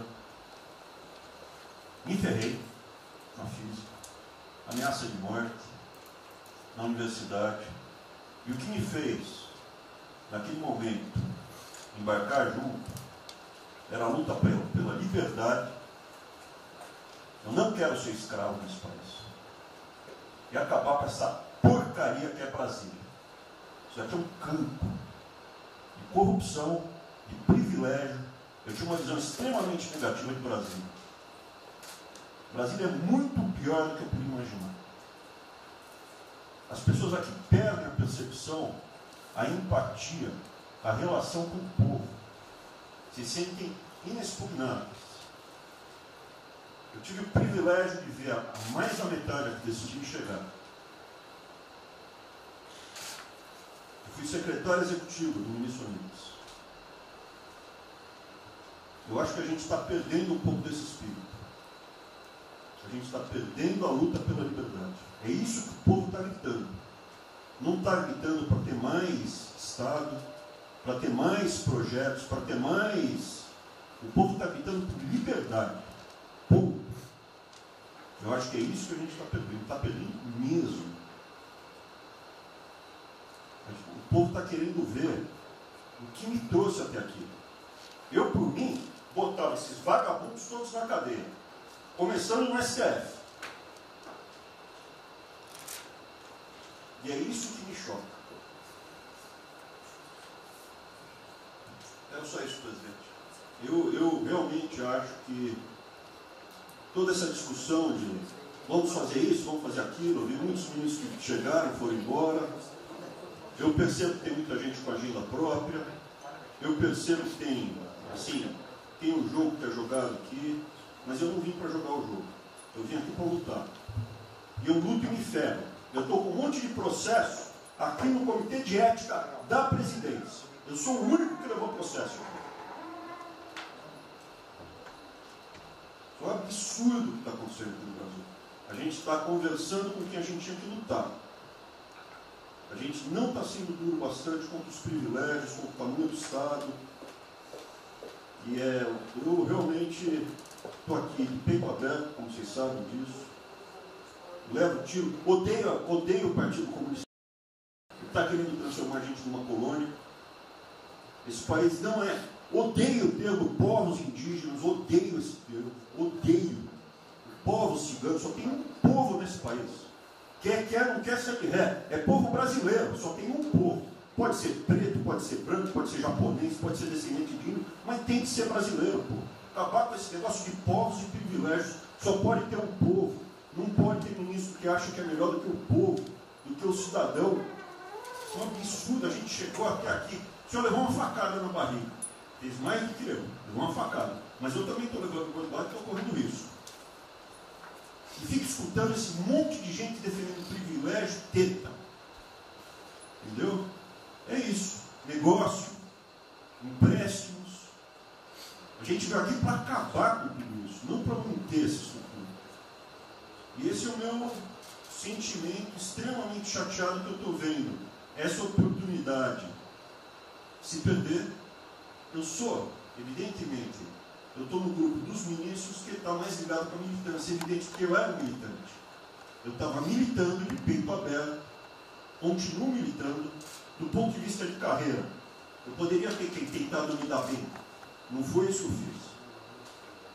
Não foi isso que eu fiz.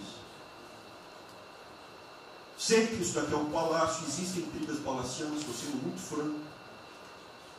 E a gente pode sim perder a liberdade, perder esse país. Ninguém vai se dar bem se a gente perder esse país. Quem vai se dar bem são pouquíssimas famílias. Pouquíssimas famílias. Não se iludam. Não se iludam. É isso. Deixa eu complementar aqui. O que o Ventralbe está falando, eu estou com 65 anos, a gente vai se aproximando do que não deve. Eu já tenho me policiado tocante a isso daí. São pessoas aqui em Brasília, os três poderes, que não sabem o que é povo. Eu converso com alguns, não sabem o que é um feijão com arroz, não sabem o que é um supermercado, esqueceu. Acho que o dinheiro cai do céu. Eu estou com meus privilégios garantidos, meus 100 mil por mês, em média, 100 mil por mês, a galera, né? Legalmente. E acho que isso não vai acabar nunca. Como alguns acham que a liberdade, qual é desse cara? Tá maluco? Eu estou vendo mais antigo aqui, o João Heleno aqui. Ele sabe o que foi 64. Muitos aqui não sabem. Essa cambada que tentou chegar no poder de 64, se tiver chegado, ele estava fudido todo mundo aqui. Cortando, ele estava felicíssimo cortando cana, ganhando $20 por mês. Não pode esquecer disso. Nós não podemos esquecer o que é esse povo. Eu vou convidar os ministros para domingo e passar essa semana. Convite, né? Não é missão, não, convite. Para ver como é que está o cara na esquina. Depois ver uns merda para falar aí, né? Uns merda de sempre. O cara rompeu o isolamento, está dando um pé. Tem que fazer pro cacete, pô. Tá passando fome, tá na merda, pô. sentir o cheiro de povo. Como eu falei lá, é uma experiência para todo político sentir. E lá vem como é que está o negócio. Ou a gente tem que estar como se fosse, não, um general na retaguarda e deixar a tropa se ferrar na frente. Não, o general está na frente, o coronel está na frente, o capitão está na frente. Nós, heróis da Segunda Guerra Mundial, estiveram na frente do campo de batalha. Simples aqui, tenho certeza, nas Forças Armadas vão cumprir com o seu papel, mas nós temos que dar exemplo e mostrar que o Brasil não é. Eu sou mais educado que o Ventura, até me poli muito, o linguajar que ele usou, mas não é isso. Que o pessoal pinta por aí, se reunindo de madrugada, para lá, para cá, cima de informações. O meu funciona. O meu particular funciona. Os que tem oficialmente desinformam. E voltando ao tema, eu prefiro não ter informação do que ser desinformado por cima de informações que eu tenho. Então, pessoal, muitos vão poder sair do Brasil. Mas não quero sair, ver a minha irmã de Eldorado, outra de Cajati, o coitado do meu irmão, capitão do exército lá de Miracatu, se fuder, pô. Como é perseguido o tempo todo. É a bosta da Folha de São Paulo. Diz que meu irmão foi expulso de um açougue em registro, que estava comprando carne sem máscara. Comprovou no papel, estava em São Paulo esse dia. O dono do restaurante, do açougue, falou que não estava lá. E fica por isso mesmo, isso aqui é problema dele. Né? Mas é putaria o tempo todo para me atingir, mexendo com a minha família. Já tentei trocar gente da segurança nossa no Rio de Janeiro, oficialmente, e não consegui. Isso acabou. Eu não vou esperar fuder minha família toda, de sacanagem, ou amigo meu, porque eu não posso trocar alguém da segurança na ponta da linha que pertence à estrutura. Vai trocar. Se não puder trocar, troca o chefe dele. Pode trocar o chefe dele? Troca o ministro. E ponto final. Não estamos aqui para brincadeira. Eu tenho um garoto aqui, com todo respeito, do BNDES. Eu conhecia, ele usava calção lá. Pode ver nos Estados Unidos para cá, podia estar muito bem lá. Veio para cá, eu tentava mudar o Brasil com o vídeo do Paulo Guedes. E amigos, pais dele, você conhece né, Paulo Guedes? Eu não lembro dos teus pais, lembro de você, tá certo? Mas alguém que está investindo aqui. E todos nós temos que pensar nisso. O que esses filhos de Maia querem, é a nossa liberdade. Olha, como é fácil pôr uma ditadura no Brasil, como é fácil. O povo da América, por isso que eu quero de ministro da Justiça e ministro da Defesa, que o povo se arme, que é a garantia que não vai ter um filho da puta aparecer para impor uma ditadura aqui. Que é fácil impor uma ditadura, facílimo. Um bosta do prefeito, faz um bosta no decreto, algema e deixa todo mundo dentro de casa. Se eu tivesse armado, ia para a rua. E se eu fosse ditador, né, eu queria desarmar a população, como todos fizeram no passado, quando queriam, antes de impor a sua respectiva ditadura. Aí, que a demonstração nossa, eu peço ao Fernando e ao outro, por favor, assine essa portaria hoje, que eu quero dar um puta do recado para esses bosta. Por que eu estou armando o povo? Porque eu não quero uma ditadura. E não dá para segurar mais. Não dá para segurar mais. Quem não aceitar as minhas bandeiras, Damares, família, Deus, Brasil, armamento, liberdade de expressão, livre mercado, quem não aceitar isso está no governo errado. Espere para 22, né, o seu Álvaro Dias, espere o Alckmin, espere o Haddad, ou talvez o Lula, né? E vai ser feliz com eles, pô. No meu governo está errado. É escancarar a questão do armamento aqui. Eu quero todo mundo armado. Que o povo armado jamais será escravizado. E que cada um faça, exerça o teu papel, se exponha. Aqui eu já falei. Pede o ministério quem for elogiado, pela Folha e pelo Globo. Pelo antagonista, tá? Então tem certos blogs que só tem notícia boa de ministro, não sei como. O presidente é uma porrada, o ministro é elogiado. A gente vê por aí. O governo está, o ministério do bem, apesar do presidente. Mas pra puta que eu pariu, porra. Eu disse, cadê o time, porra? Trocamos o time, espero trocar mais ninguém, espero. Mas nós temos que, na linha do Van Trump, de forma mais educada um pouquinho, se preocupar com isso. Que os caras querem é a nossa hemorroida, é a nossa liberdade. Isso é uma verdade. O que esses caras fizeram com o vírus, esse bosta desse governador de São Paulo, esse estrume do Rio de Janeiro, entre outros, é exatamente isso. Aproveitaram o vírus, está um bosta do prefeito lá de Manaus agora, abrindo cobras coletivas. Um bosta, que quem não conhece a história dele, procura conhecer, que eu conheci dentro da Câmara aqui do meu lado. Né? E nós sabemos que a ideologia dele e o que ele prega. E que ele sempre foi. O que está aproveitando agora, um clima desse, para levar o terror no Brasil. Né? Então, pessoal, por favor, se preocupem, que é mais importante que a vida de cada um de vocês, que é a sua liberdade. Se uma empresa não vale porra nenhuma. Bom, presidente, esses valores, esses princípios, e o alerta aí vai entrar é válido também, como sua evocação, é que realmente nós estamos todos aqui por esses valores. Estamos aqui por esses valores. Nós não podemos esquecer disso. Nós podemos conversar com todo mundo aqui, porque é o establishment, porque nós precisamos dele para provar coisas, mas nós sabemos que nós somos diferentes. Nós temos noção que nós somos diferentes deles. E quando eles cruzam a linha, a gente solta a mão e sai andando sozinho. Enquanto eles estiverem no trilho conosco, no caminho, fazendo as reformas que nós prometemos, nós estamos juntos. Mas que o cara soltou a mão, passou para o lado de lá, deixa o cara sozinho, a gente continua sozinho e vai procurar outra conversa, em outro lugar. Então, eu acho que manter essa ideia que nos trouxe aqui, e eu tenho dito isso em todo lugar, e lá fora, eu converso, semana passada eu conversei com os ministros da Fazenda de G20, conversei com os ministros também de Economia dos BRICS, e a mensagem que eu levo é sempre a mesma: o Brasil vai surpreender o mundo. Vocês duvidaram da nossa democracia, duvidaram do nosso presidente é democrático e vai fazer as mudanças. E aprovando a reforma da Previdência ano passado, enquanto os franceses fizeram passeadas com outra reforma da Previdência. Agora, não é uma coisa, por exemplo, nós vamos continuar aprofundando as reformas, nós vamos seguir.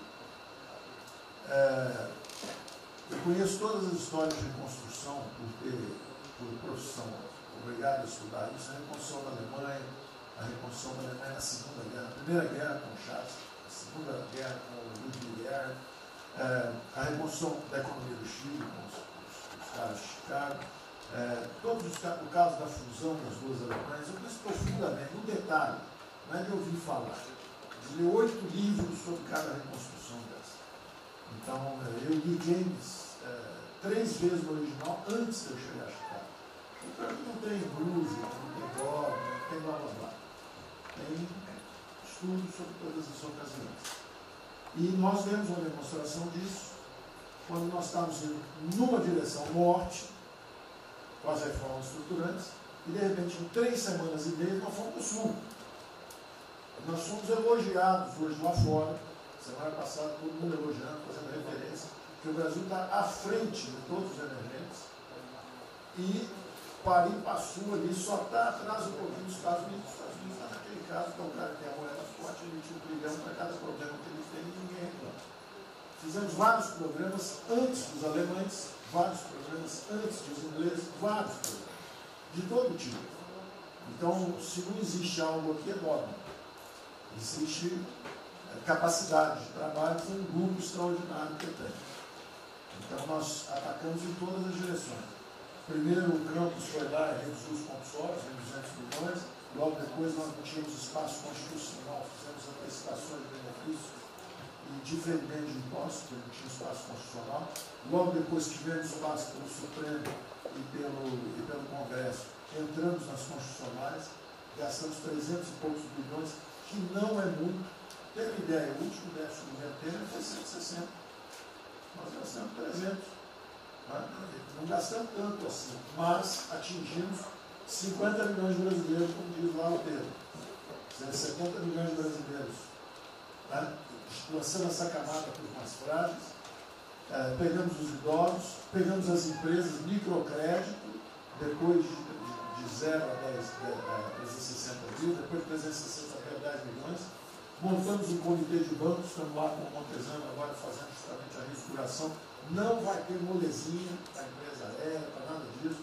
É dinheiro que nós vamos botar usando a melhor tecnologia financeira lá de fora. Nós vamos botar dinheiro, vai dar certo, nós vamos ganhar dinheiro. Nós vamos ganhar dinheiro, usando recursos públicos, para salvar grandes companhias. Agora, nós vamos perder dinheiro salvando empresas pequenininhas.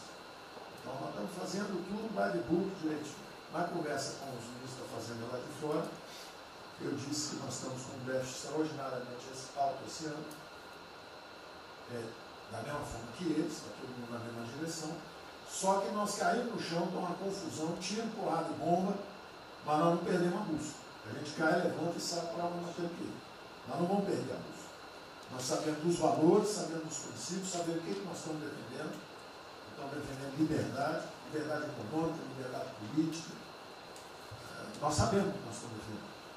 E estamos agora, no meio dessa confusão, derrubando a última torre do inimigo. Uma coisa é que nós vamos fazer a reconstrução e a nossa transformação econômica. A outra coisa são as torres do inimigo que a gente tinha que derrubar. Uma era excesso de gasto na Previdência, derrubamos assim quebrando. A segunda torre era os juros estão descendo, vão descer mais ainda. O Campos tem o mapa já, estamos descendo. Então, para ter uma ideia, o ano passado, para esse ano, 120 bilhões a menos de juros. Um plano Marshall por ano, né? 100 de juros a menos. Então nós sabemos, e é nessa confusão toda, todo mundo está achando que estão distraídos, abraçaram a gente, enrolaram com a gente, nós já botamos a granada no bolso do inimigo. 2 anos sem aumento de salário. Era a terceira torre que nós tínhamos que derrubar. Nós vamos derrubar agora também. Isso vai nos dar tranquilidade de ir até o final. Não tem jeito de fazer um impeachment se a gente tiver com as contas arrumadas, tudo indica. Acabou, não tem jeito, não tem jeito. E o presidente está no ponto futuro. Porque o presidente falou o seguinte, tudo bem, tem a primeira onda que é a da saúde, mas tem a segunda que é da economia. E uma vem agarrada com a outra. Nós estamos ainda tentando sair da primeira, a segunda já está querendo bater. Eu ainda acho que nós estamos preservando os sinais vitais da economia brasileira. Ela, para mim, ainda é um urso hibernando. Baixa sua energia para zero, consumo de energia para quase zero, só respira.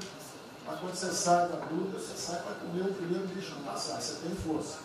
Nós não podemos deixar isso graças à supersafra da nossa Tereza, à logística do Tarcísio, a comida está chegando, as exportações estão seguindo, a China é aquele cara que você sabe que você tem que aguentar, porque vocês terem uma ideia, para cada $1 que a gente exporta 3 na China. Você sabe que ele é diferente de você, você sabe que geopoliticamente você está do lado de cá. Agora você sabe o seguinte, não deixa jogar fora aquilo ali não, porque aquilo ali é comida nossa, né? Estamos exportando para aqueles caras. Não vamos vender para eles, tá? Crítico nosso. Mas vamos vender a nossa soja para eles. Isso a gente pode vender à vontade. Eles vão comer. Eles vão comer. A Índia também vai precisar comer. Vai ser o trading da água. Eles vão dizer que é a melhor trading da água. Um dia alguém comentou comigo, acho que foi o Campos, não foi, Campos? Foi. É o trading da água. Quer dizer, os caras precisam de alimento, não tem água, nós temos muito mais água que eles têm. Então eles vão ter que abrir mão da agricultura para fazer outras coisas e nós vamos poder exportar para eles também. Então nós temos um mapa de voo bom, nós temos uma equipe jovem, preparada, todo mundo trabalhando junto, e nós não vamos perder o rumo, nós não podemos perder o rumo. Então vai ter muita conversa, vamos para cá, vamos para lá, vamos fazer isso, vamos fazer aquilo, não vamos perder o rumo não. Pode dar vestimento, bota peruca loura, passa batom vermelho, faz uma opção de coisa que for necessária politicamente, mas não vão perder o rumo econômico, não, nós sabemos onde nós estamos indo. Então, eu estou só dando uma mensagem de tranquilidade para todo mundo aqui, que é o seguinte, nós não estamos fazendo nada exótico, dogmático, nada disso. Nós estamos indo numa direção, fizemos o que o mundo inteiro fez, em 3 semanas e meia, nós fizemos o que o mundo inteiro fez, só que nós não vamos perder o rumo, não. Nós sabemos para onde nós vamos voltar já já. Tá certo? E se o mundo for diferente, nós vamos ter capacidade de adaptação. Por exemplo, eu já tenho conversado com o ministro da Defesa, já conversamos algumas vezes, quantos 200 mil, 300 mil, quantos jovens aprendizes nós podemos absorver nos quartéis brasileiros? 1 milhão? 1 milhão a R$200, que é o Bolsa Família, R$300, o cara de manhã faz calistenia, aprende civil, organização social, como é que é o SPB, organização social, política, né? Faz ginástica, canta o hino, bate continente, de tarde, aprende a ser um cidadão, aprende o cidadão, disciplina, usar o tempo construtivamente, voluntário para fazer estrada, para fazer isso aqui. Sabe quanto custa isso? R$200 por mês, 1 milhão de cada, 200 milhões, joga 10 meses, 2 bi, isso é nada.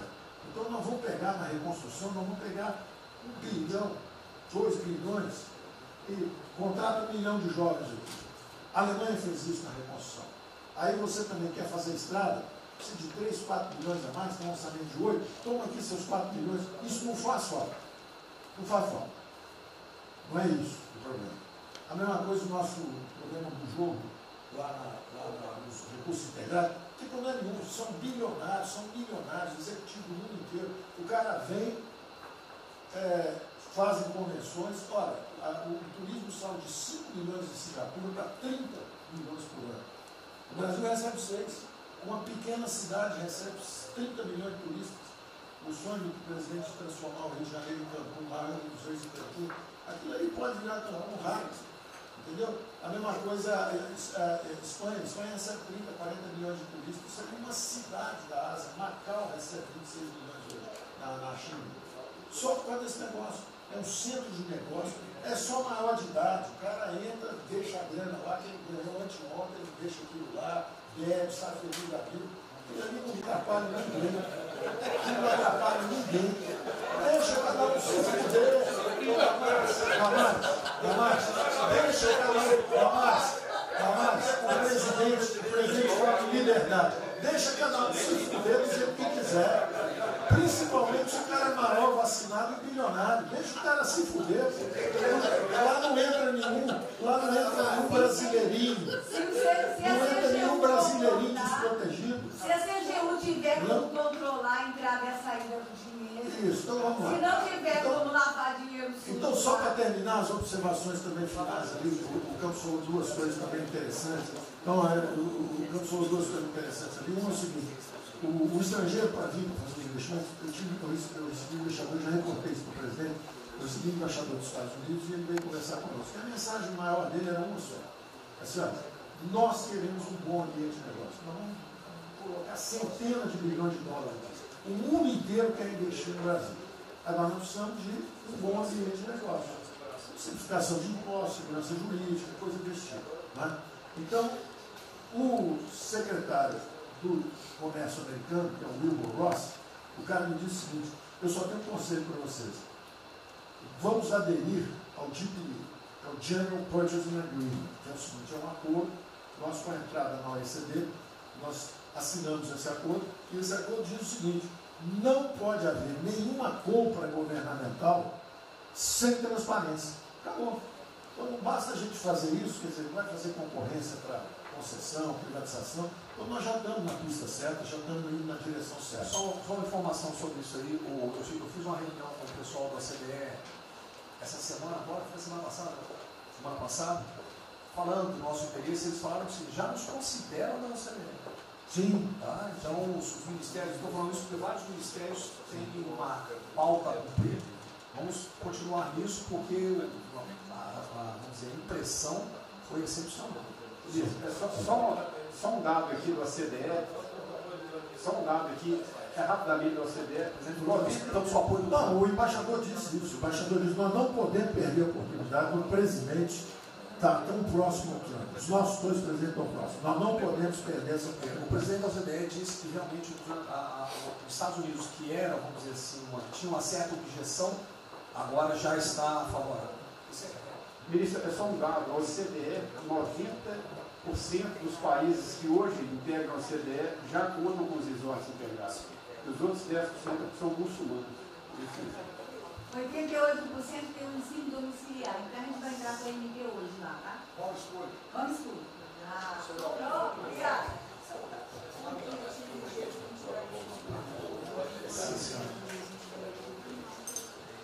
Uma nova ordem do coronavírus, muitos países vão colocar regras para ter estoque novamente. Eu acho que não é o nosso caso.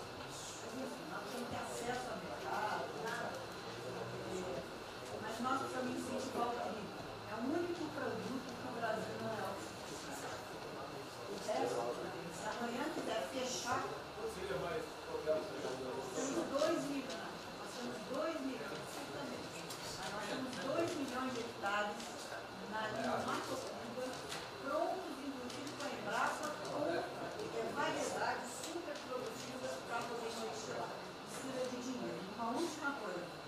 dinheiro que volta, financiamento, que nós precisamos rebaixar os juros. A agricultura não aguenta 9% de juros, é muito alto.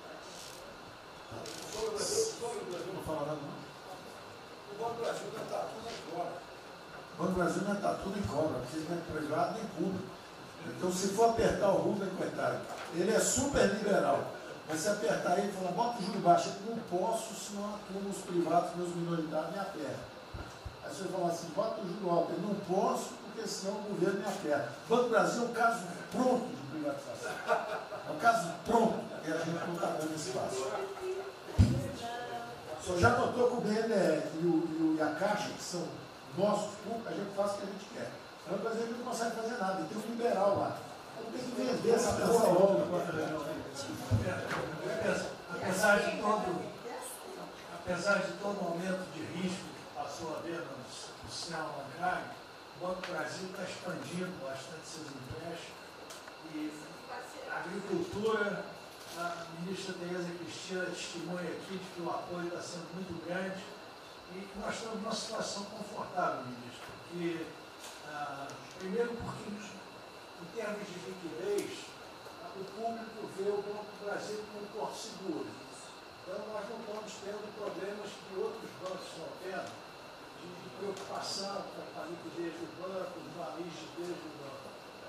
E na nossa formação de resultado, as pessoas físicas não têm um papel preponderante dentro do Banco do Brasil. E nós temos a felicidade, nesse momento, de contar com folhas de pagamento de empresas públicas, das Forças Armadas, né, que em termos relativos estão numa situação mais segura do cidadão comum, que não participa de empresas públicas. Mas só confessa o seu sonho. Confessa o sonho. Confessa o seu sonho. Em relação à privatização... Foi 23 a confessa, agora Em relação à privatização, eu acho que fica claro que com o BNDES cuidando do desenvolvimento e com a Caixa cuidando da área social, o Banco do Brasil estaria pronto para um programa de privatização. Né? Mas isso a gente pode fazer. Só se discute, só se fala isso em 23. A gente pode fazer um dia um seminário aí, posso escrever, porque o Banco do Brasil no passado teve muitos privilégios pelo fato de ser público. Né? As folhas de pagamento vinham naturalmente do Banco do Brasil para a Caixa, a administração dos depósitos judiciais eram sempre do Banco do Brasil e da Caixa. Hoje isso tudo é processo de concorrência. Nós temos que pagar muito caro por esses antigos privilégios que não são mais privilégios. E fica só o lado ruim de ser estatal, pesando no Banco do Brasil. Porque a gente não tem a mesma facilidade de contratação, a gente não tem a mesma facilidade de demissão de maus funcionários e vai por diante. Quer dizer, tudo tem que submeter ao governo, o Tribunal de Contas cavando tudo. Né? O Tribunal de Contas, hoje em dia, é uma usina de terror. Se a gente faz alguma coisa, está arriscado ir para a cadeia. Se não faz, é processado por inação. Você não tomou as providências que tinha que ter tomado. Virou um terror isso. Se ficar o bicho quebra, se correr o bicho come. Agora, se me permite, eu queria fazer uma observação rápida sobre a área de medicina. Eu acompanho os números diariamente. Eu vejo que os óbitos, eles chegaram diários, passaram de 200 durante alguns dias, 4, 5 dias, mais de 200 pessoas sendo mortas. De uns 4, 5 dias para cá, esses óbitos caíram bastante, já não chegam mais na casa de 200. A minha sensação, de quem não é especialista no negócio, mas que observa os números, é que o tal do pico, o tal famoso pico, que gerava tantas preocupações, a minha sensação é que esse pico já passou. Né? Agora...